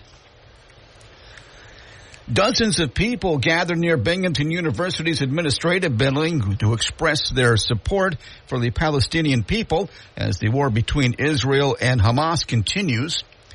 Tents were set up Wednesday evening on a portion of the Peace Quad on the Vestal campus. Protesters supporting the Palestinian people and opposing financial support to companies that supply the Israeli military were displayed along with the perimeter of the campus. Some of those who spoke to the gathering on a sunny Thursday afternoon encouraged those who were participating not to engage with people they called agitators. Participants were also warned that their pictures might be taken during the event. They were encouraged to wear masks in an effort to conceal their identity to prevent harassment. Some Jewish students showed up to stage a counter-protest. They sought to remind people about the deadly attack by Hamas terrorists that sparked the war. A few people engaged in spirited discussions on the Peace Quad early in the afternoon. No problems were reported. Binghamton University police officers and supervisors closely monitored the activity just a few yards south of the administration building. According to the Broome County District Attorney, Joshua Smalls of Binghamton was found guilty of burglary in the first degree and criminal mischief in the third degree by a Broome County jury yesterday in Broome County Court. Smalls forcefully entered 75 Prospect Street in the city of Binghamton on January 22nd of 2023, where he assaulted the resident. He also caused property damage to the victim's residence by hurling a brick through an upstairs bedroom window. Smalls is scheduled to appear back in court for sentencing on August 1st, where he will face a sentence between 5 and 25 years in New York State Prison. The Endicott Police Department has received information that unknown subjects may be using the department's telephone number on caller ID to make it appear as if a police officer is calling. When the phone is answered, the person impersonating a police officer demands payment under false pretenses, such as an owed debt or fine. The Endicott Police Department notes that no member of a police department will ever call demanding money. If you receive this type of call, immediately hang up. If you do get a call that looks like it's from the Endicott Police Department and are concerned that the call could be legitimate, contact the Endicott Police Department.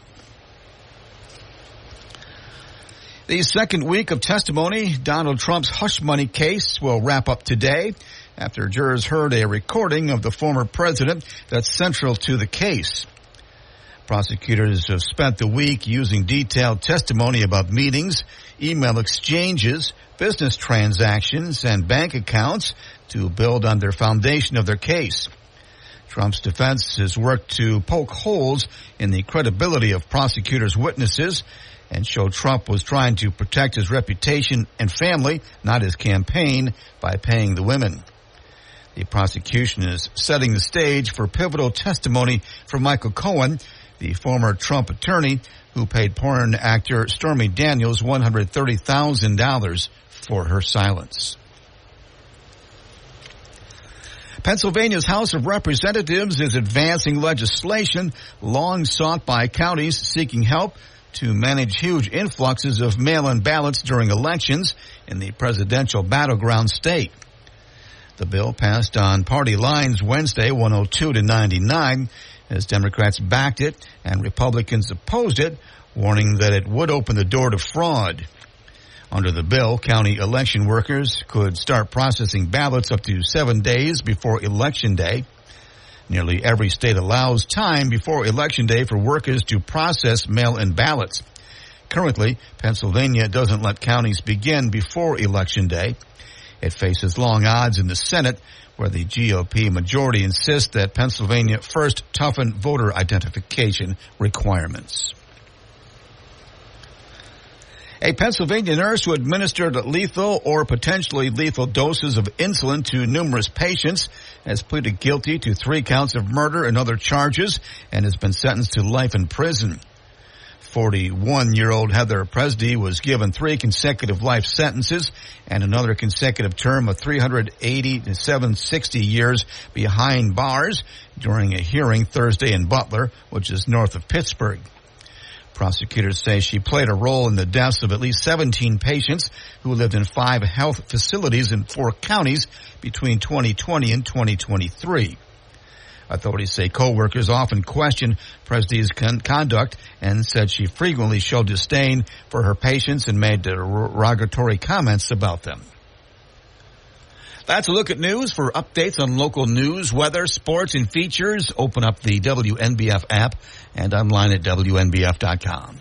This is News Radio 1290, WNBF. News Radio 1290, WNBF. It's Binghamton Now on a Friday morning. I'm Bob Joseph. It's a pleasure to welcome to our studio Maggie Gray, a sports broadcaster who is well known to millions of Americans. And the great thing is, you got your start here in Binghamton. You graduated from Binghamton High School, and you even interned here at Town Square Media for a time. Good to have you with us. Bob, thank you so much. Yes, who would have blown up the inflatable hawk had it not been for me as a summer intern back at Speedy Fest somewhere in the early 2000s? Clearly, I was doing great work here. No, it's because of Binghamton and places like WNBF that I even got my foot in the door. I mean, I became a sports fan in Binghamton, which is something now I've dedicated my life to. So Binghamton Mets games and Binghamton Ranger games back in the day. And then, you know, getting to work here, getting to intern for the BC Icemen and Roger Neal and Jason Weinstein and all these wonderful people who helped me get just a small taste. And then I took it from there. And tell our listeners, if they're not already aware, about your daily program. I host a morning show, so I am a morning person, waking up super early, and I am broadcasting across the country on what is now called the Infinity Sports Network. It used to be CBS Sports Radio, and it is a national morning show where we do it all. We talk about every sport. We try to have a lot of fun, keep it very light, and this has just been one of my dreams, one of the many dreams that I had. And, you know, people always tell me, oh, you get to watch sports for a living and talk about it, and that's a dream job. And they're absolutely right. It is. It's better than I could have ever imagined. When you were a kid in Binghamton, going to Binghamton schools and ultimately Binghamton High School, what did you want to be? What was your ultimate career goal? Well, I wanted to be anything that had to do with sports. So I started off as a umpire with the Binghamton Umpires chapter. I just wanted to do everything I could to learn. And I got my first internship with those BC Icemen. They were only in town for a short while, but I got an internship there because I would have done anything for them. College kids had the official internships. So for high school, they allowed me to sit next to Jason Weinstein, who was broadcasting the games. I got to keep stats for him and do little tasks. And then the very last game of the season, he let me come on the air with him just to give an out-of-town scoreboard. You know, Syracuse did this and Utica did this. and I just got bit by a broadcaster bug. I left for college right after that. I went right to the college radio station. I went to George Washington University in Washington, D.C. I started getting internships there, and it's just been progressing from that point. But I have Binghamton to thank for all of that. So the first time you were on the air was on WNBF? It would have been. Can we find the tape? They're probably pretty raw. Lordy, I hope they're taped, but that's still exciting to know. Mm-hmm. So, and I wanted to point out, too, that I know a lot of people who have this interest in sports, and that is one of the doors into the industry, whether it's going to be some sort of sports-related job or something in broadcasting, internships with the teams we have, whether it's a baseball or a hockey team. It's a great way to at least start to get a sense of how things work. Oh, absolutely. You learn so much just by watching other professionals do their job well. And I got to experience that from a very young age here and then continue to move on. And it was, getting mentorship from people, who will be honest with you, and you can't take it personally. They will give you criticism in times. Can't take it personally. Have to take that advice and trust, find the people you trust, listen to only them, not the public, but listen to only them. And you've got to, just keep progressing and keep taking all those lessons. The things that I learned in high school, college, and right after college are things I use every single day now as a professional broadcaster. And I've been doing this now for a living for almost 20 years. What was it like to first have a national platform? It's one thing to be doing a quick little bit at the end of a baseball game on an AM radio station in Binghamton, New York, but to eventually be in a position where you're heard nationally and now even globally online, it must be really special. Bob, you got to have a thick skin, and I think you know that, and that is part of being in the public eye, and it's something that I've chosen. When you put yourself out there, you have to, and you want to be out there and in the middle of things, and you're doing something creative, you have to be ready for people to criticize or for people not to like it. And, now is my job as a sports talk radio show host. I'm an opinionist. It is literally my job to have an opinion about everything. And if I'm doing my job right, half the people will agree with me and half the people will disagree with me. So I am already putting it out there that in some ways you're courting dissent. And that is part of it. It's a part of it I like. I'm passionate about it. I like to, talk about sports, argue about sports, everything that comes with the job I love. And so, it's a change. You've got to make sure you have a belief in yourself, because if you're looking for the outside world to validate you, it's going to be lonely. As much positive feedback you'll get as much negative feedback you'll get. You kind of can't listen to either and have to believe in yourself to do the job right. And yet the bottom line is, even if they don't love you, they're listening. They're paying attention. The first time I ever had someone write something, kind of nasty about me online, I remember my Uncle Wayne, who grew up here, lived here for, forever and is a huge sports fan. He said, Maggie, I'm going to find that person and I'm going to give them a piece of my mind. And I said, I appreciate that. I know you'd want to rush to my defense. But as long as they're spelling my name right, I think I'm doing something right. I'm getting a reaction from people. I'm not trolling. I'm just trying. If you're getting a reaction from passionate sports fans, then you're doing the job right. And that's really what people want. Sometimes I'm convinced people want to be angry, whether it's about sports or politics. That's their part of their worldview. And remember, although he was before your time, Howard Cosell was at the same time America's most loved and America's most loathed sportscaster, both on radio and TV and Monday Night Football. You either loved him or hated him, but people always had an opinion. It's a taste thing, It's funny because you're a broadcaster and it's a lot different than other professions. I never took a test and passed it and got a degree that said, congratulations, you can do this. It's not law school. It's not medical school. Everyone gets into it from a different way, and no one has the same story. So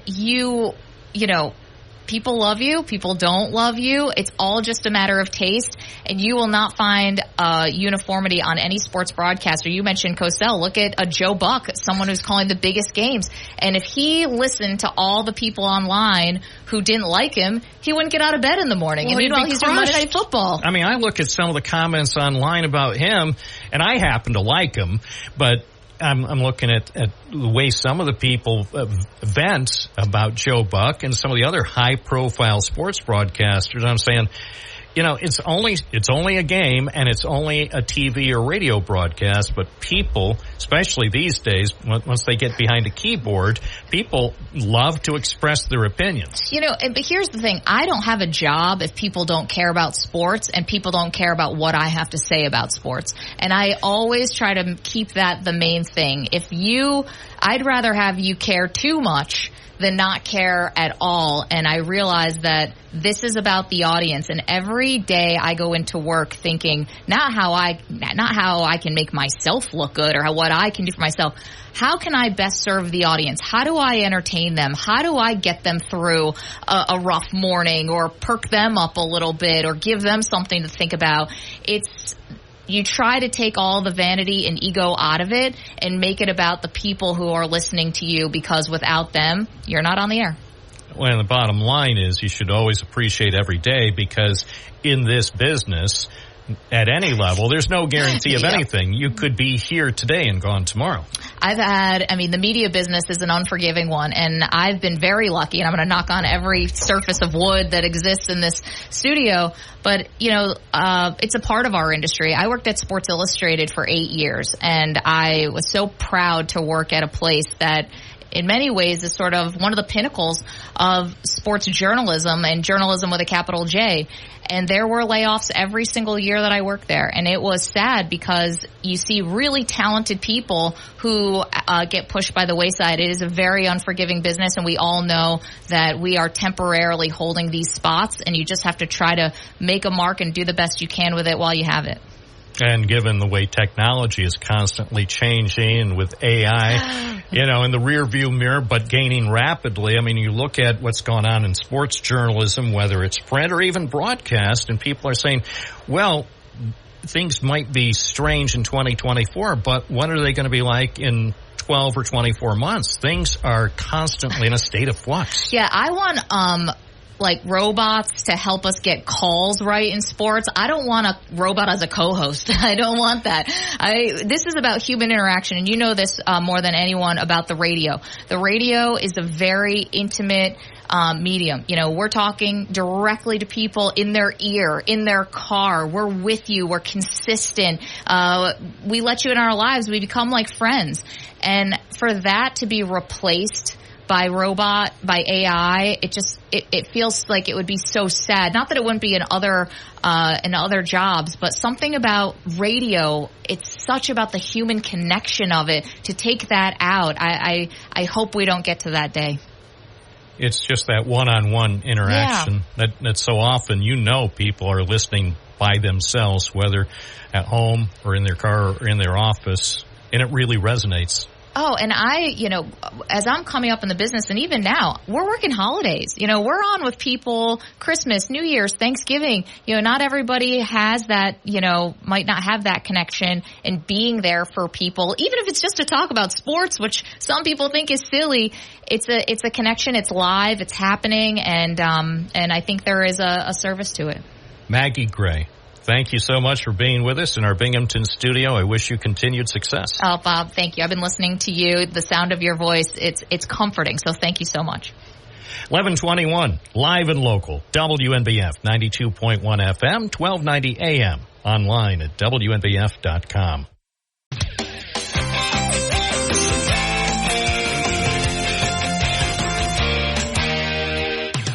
WNBF. 11:24 at WNBF with Bob Joseph, live and local.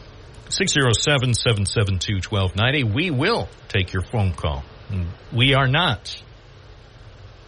I pledge to you, as of 11:24 a.m., you're listening only to natural intelligence. So that explains things. When we get to artificial intelligence, Trust me, you'll know. Wait, suddenly he sounds almost perfect. And that will be the AI version of Bob Joseph. As they say, stay tuned. Oh, of course they're working on it. Why wouldn't they? Of course. Let's take a call. Good morning, WNBF. You're on the air. What's your first name? Where are you calling from? Hi, this is Andy from John City. Yeah, what's up? Oh, I heard you talking with the Binghamton mayor about potholes, one issue there. And I just want to address, like, guys that ride motorcycles. Some of these, what happens, say, in the event you get, some of these potholes will swallow your front tire, and in the event you're going to take a dump. And who's held responsible for that? You know, somebody told me once, well, if the pothole was reported prior to the incident, you could do something with the state or something. But I just wondered if anybody else had input on that. Yeah, well, I'm sure the attorneys in our audience would be able to answer that. Maybe some mayors will call in to explain what their philosophy is if they have rough roads. And I don't want to single any municipality out because every place I drive through in Broome and Tioga counties has its share of less than poor road surfaces. And I know in virtually every case, it's not because they like it that way. It's because they don't have enough money to do all the work that's needed. But, yeah, we'll throw that out there for listeners about liability. All right. Thanks, Robert. Appreciate it. Thanks. 1126, liability. We live in a litigious society, and I love it.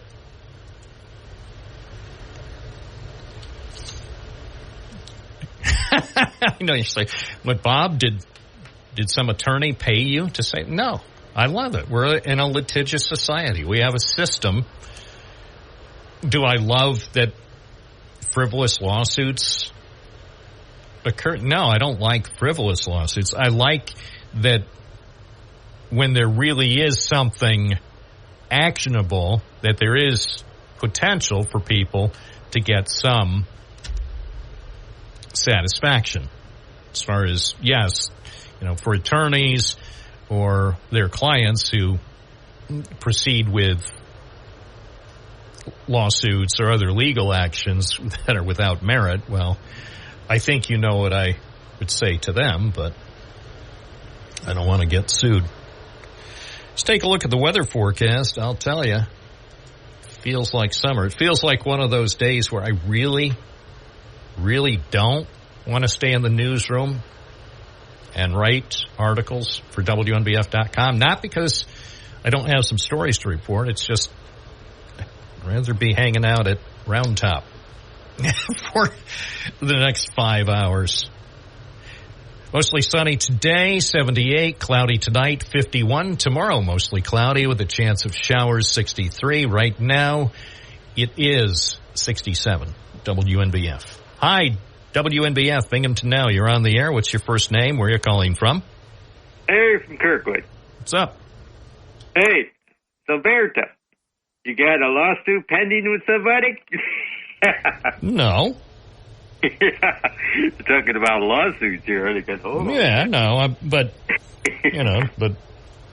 Andy brought up, who's responsible if somebody on a motorcycle winds up in a crash getting hurt.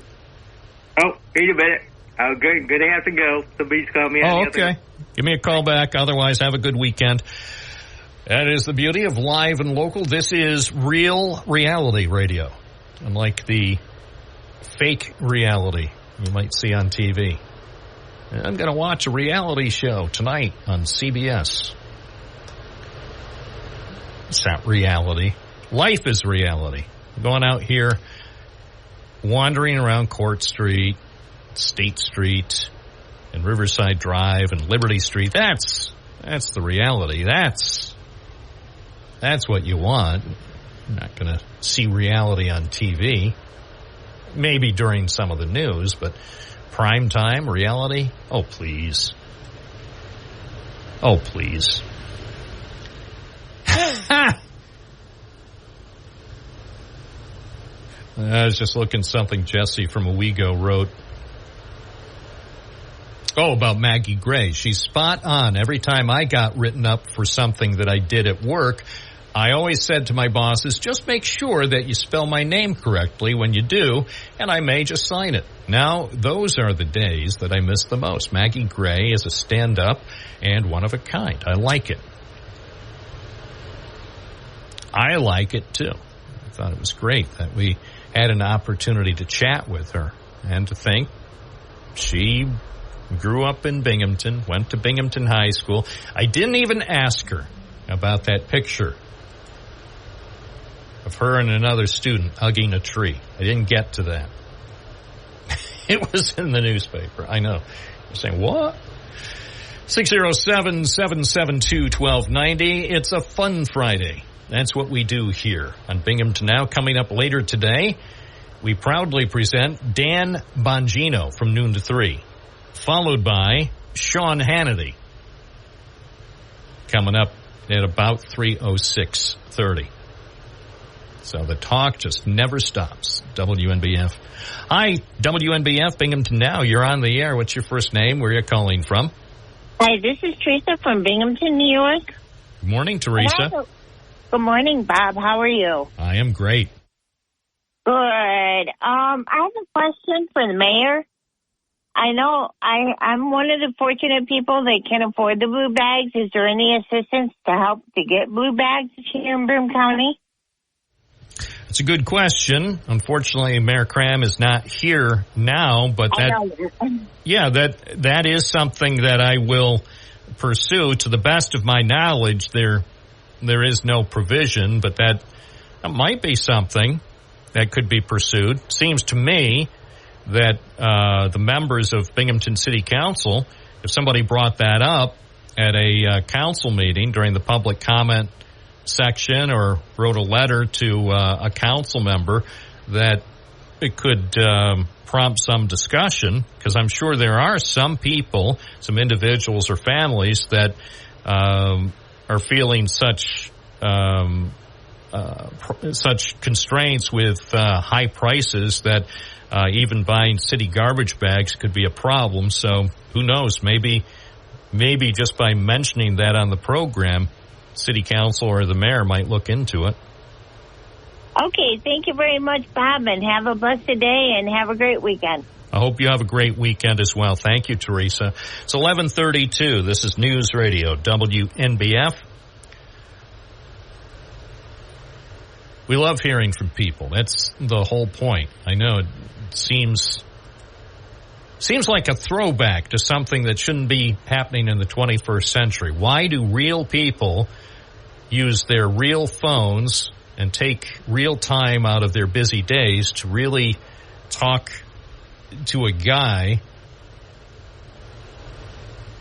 in an underground studio surrounded by thousands of tons of concrete, steel, and glass? At least I would think it's thousands of tons. Why would people even bother calling? Why wouldn't they be sitting there playing their video game? That's a good question. I think because this is one of those rare opportunities where you do have permission to talk with another human. Like this listener. Good morning, Binghamton Now, WNBF. You're on the air. What's your first name? Where are you calling from? My first name is Chris, and I'm calling from Endicott, sir. Good morning, Chris. What's going on? So, I know the Apple Fest was canceled this year because Washington Ave closed for construction. But for all the municipal lots that we have, you think we couldn't have put the festival there in one of those in the municipal lots? Possibly. I don't know, and I haven't spoken with anybody in Endicott about the decision not to have the event this year, so I don't know what the answer would be. You know, maybe they considered options and none of the options was viable. To me, it brings a lot of money to the community. I mean, it brings a lot of visitors. I admit the storefronts won't be as busy because it's not on the street, I'm just scratching my brain. I'm like, somebody dropped the ball on this because they, like I say, if you drive an Endicott, all those municipal lots sit empty. Well, it's a good question, and at some point, I'll try to find out some answers. I mean, what I would have done was talked with the people in charge of the Endicott Plaza to see if they could, for one day, figure out some way legally, I mean, with insurance considerations and all that, to use that space at the Endicott Plaza between Vestal Avenue and Harrison Avenue. I mean... Correct. That would have been like, I admit, I mean, it's fenced off and whatnot. That I understand. Right. I mean, it just seems to me, and again, there could very well be a really good reason why that wasn't feasible, but I know, looking back at my visit to the Apple Fest last year, and it was such a beautiful Saturday. Let's see, September. Wait, hold on. Listen to those Speedies. Oh, hold on. I'm reliving. Oh, it looks like one side is chicken Speedies, the other side was pork. I asked the guy. Where's the lamb? There wasn't lamb there, but I asked the guy if I could take a video. I posted that on September 16th. That was a great day. That was nice day to cook Speedies. He said a nice day to cook Speedies. Perfect day for Speedies and Endicott. 95 degrees outside like it was at the Speedies though. This is optimal. Mid-September, final Saturday of summer. Yep. Good times. Anyway, yeah, I'm actually surprised we haven't heard more from people talking about the event not being held this year. So anyway, we'll see if other listeners have thoughts. I appreciate your bringing it up. Not a problem, sir. You have a wonderful weekend. Thanks. You too. Now I need to go get a Speedy. Sadly, the place where I normally would get a Speedy closed in January of last year. It used to be, I know this is TMI, but still, it used to be I could call the place, which is located not too far from here. I'd call the place, and more often than not, all I would say is, I'd like a lamb Speedy. And then he would say, 10 minutes, Bob. I would go there and pick up my lamb Speedy and talk about great things on the north side. So, oh well. I have my memories. 607-772-1290. It's Friday, and this is Binghamton Now. From the Galt Auto Studios, this is WNBF News Radio AM 1290. Also available at 92.1 FM. We sell the ultimate driving machine at Galt BMW. Hi, folks.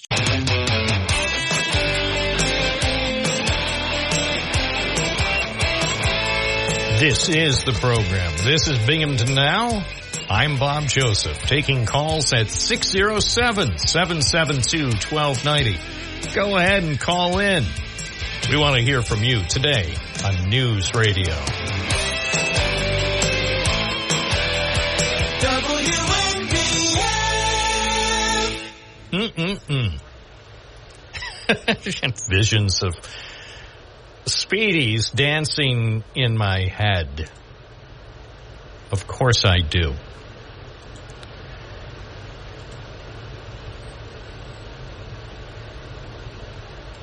Looking at the Fox 40 website, pro-Israeli students at Binghamton University hold a rally. And this story is by Michael White. And I hadn't seen it, but it was from Thursday. BU students held a gathering for Jewish students at the school. The event, led by the Jewish Learning Initiative on campus, the Binghamton University Zionist Organization, and Hillel of Binghamton University, aims to unite as a Jewish community. The event was already scheduled prior to the encampment that was set up Tuesday. Eitan Sanger, outreach director for the Binghamton University Zionist Organization, said we're seeing all different camps together in New York State, across the country, being impacted by the rise in anti-Semitism and people who are feeling unsafe walking to their classes. I have friends who are taking their finals remotely due to the rise of the tensions on campus. We're showing that here we are proud to be Jewish. We are proud of that, who we are, and we are proud to stand with Israel. We are proud to stand with Jews anywhere and everywhere. So that is a story from WICZ.com, posted by Michael White. When I stopped by the campus Thursday afternoon and talked to some students who were part of the encampment, and they explained why they were there, including, I think, a couple of Jewish students who are actually part of the pro-Palestinian protest and people who are basically trying to push for a ceasefire and trying to get things resolved in some way, some peaceful fashion. So I talked with some of the people who supported those at the encampment that was set up on Tuesday night. And I also talked with some others who were not part of anything that was organized, just some Jewish students. And one told me she had never, during her time at Binghamton, felt unsafe, but now, as she prepares to graduate, she was feeling unsafe, somewhat unsafe on campus, given some of the signs that she saw at the encampment. And so I didn't talk to a lot of people, didn't spend a lot of time at the Peace Quad on Thursday afternoon. I did stop by this morning to see how things were going, and everything remained tranquil. And university police keeping an eye on things, as they always do anyway. So we'll see what happens in the coming days. And maybe we'll talk a little bit about what President Biden had to say. He hasn't said much. Have you noticed Joe Biden? Joe Biden doesn't talk much about protests. He said a little bit. Thursday, about 24 hours ago. We caught just the final moments of his live address, but it started and ended so fast we weren't able to capture most of what he said, but maybe we'll talk about that. Coming right up here on Binghamton Now, 92.1 FM, 1290 AM, always available on the WNBF app. News Radio 1290 WNBF. 11:47 at WNBF. The trial of the millennium, or maybe the most important trial in the history of the world, now that I think about it, continues in New York City. Former President Donald John Trump is in the middle of a criminal trial, and it has resumed in Manhattan. Mr. Trump spoke in the hallway outside the courtroom as he arrived. And, of course, he took the opportunity to criticize the judge. We are winning this trial. If we had a fair trial, if we had a fair judge, I don't think it would have even allowed this trial to take place. All right, here's one man's opinion. Joe Biden spoke at the White House about 24 hours ago, commenting on the pro-Palestinian protest on college campuses across the country, including at Binghamton University. His comments came hours after police cracked down on encampments at Columbia University and UCLA. The president said he upholds the right to peaceful protest alongside the rule of law. Destroying property is not a peaceful protest. It's against the law. Vandalism, trespassing, breaking windows, shutting down campuses, forcing the cancellation of classes and graduations. None of this is a peaceful protest. So why, after several days of radio silence, did Joe Biden show up on very short notice yesterday? Well, because he knows.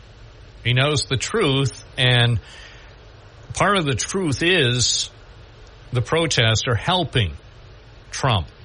That's the headline in an opinion piece today in the New York Times by David Brooks. Why the protests helped Trump. Hey, just like the protest in 1968 helped Richard Milhous Nixon.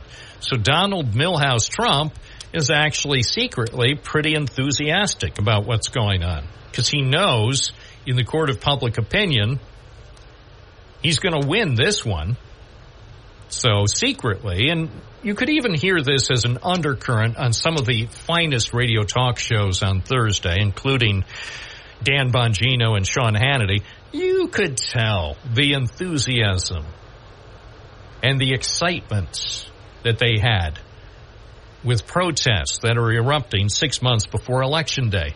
This is absolutely going to help Donald Trump.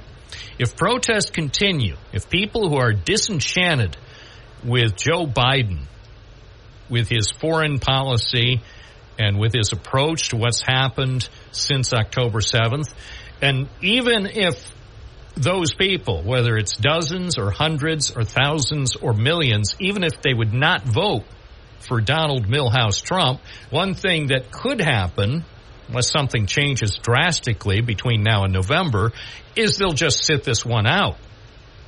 And so Donald Milhous Trump could win the election in November.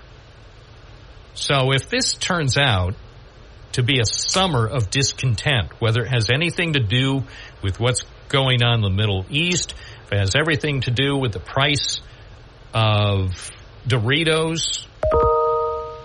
Wait, hold on. I got to read this. Let me see.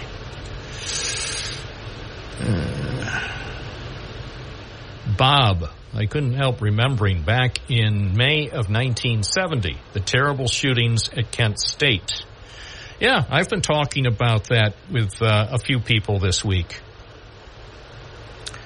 I was serving my second year of a 4-year enlistment, having just received my orders for Thailand and my participation in the Vietnam War. Until that day, I had viewed the protesters as unpatriotic dupes. But after that day, I started to question our purpose in what turned out to be an unjust war. Protests do affect the thought process of individuals. Thanks, Chuck. Thank you, Chuck, actually, for signing your full name. Thank you for that. You know, a lot of people are calling the protesters names. I know. I've seen the email. I've heard some of the calls here on the station or some of the commentary on social media. I see what people are saying. So remember, it was May 4th, 1970. May 4th. The shootings at Kent State University. And I know someone who was there. Actually, someone who used to work here. He was at Kent State 54 years ago. So there are a lot of people right now who are saying, bring in the National Guard, shut them down, use force. So here's a story, and this is from a Cleveland station, WKYC, which was posted yesterday and updated this morning. May 4th, 1970. It's a date forever cemented in Kent State University history as 4 students were killed and 9 others hurt when the Ohio National Guard opened fire amid an anti-war protest on campus. Those killed: Allison Krause, Jeffrey Miller, Sandra Schreier, and William Schrader. At noon tomorrow, the campus community and visitors will gather at the Kent State Commons to commemorate the moment gunfire erupted 54 years ago.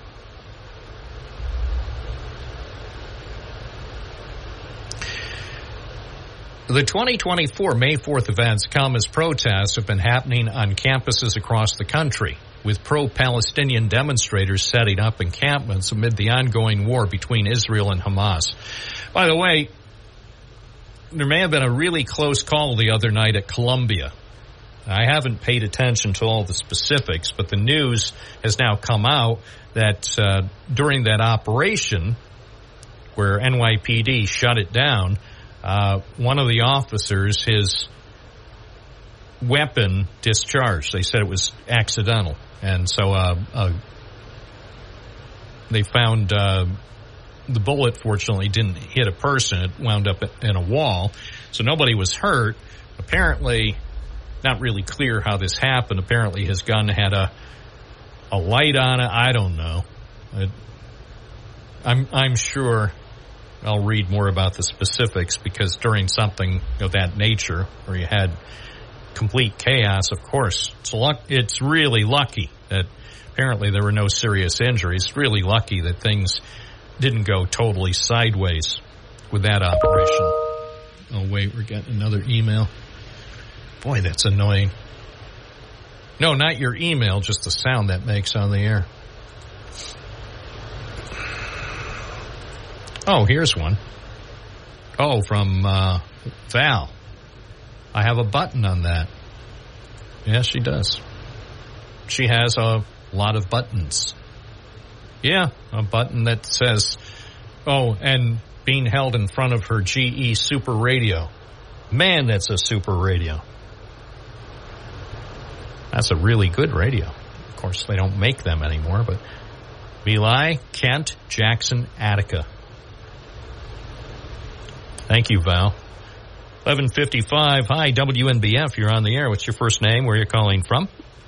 Jesse from Owego, Bob. And just remember, it's election year, so when's the last time you treaded waters? Because that's exactly what they're doing. They're trying to ignore the subject of all these protests instead of facing it. No, well, what are they going to do? I mean, there's nothing to be gained, as I said, and this piece in the New York Times is exactly right. The protests so far are working perfectly for Trump. And if they continue, and if they get really out of hand, Trump will wind up getting elected probably. As far as Biden, what can he do? What can he do? He said order in the National Guard and then people get killed? What happens if people get killed this weekend on campuses because somebody sent in the National Guard? How is that going to help Biden? It's not going to help, but the only problem I have with it is he didn't address it until he was finally forced to address it. Exactly.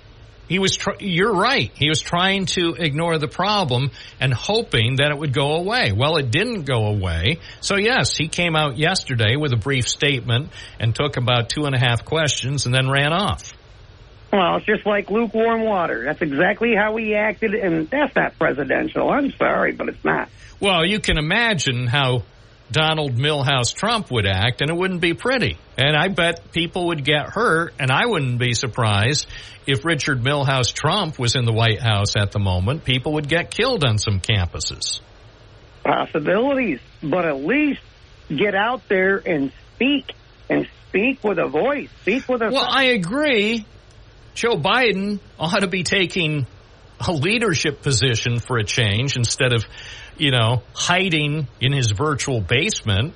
I mean, I know he's not literally in the basement, but yeah, he should be out there talking about it. But I understand politically where he doesn't think there's anything he can gain.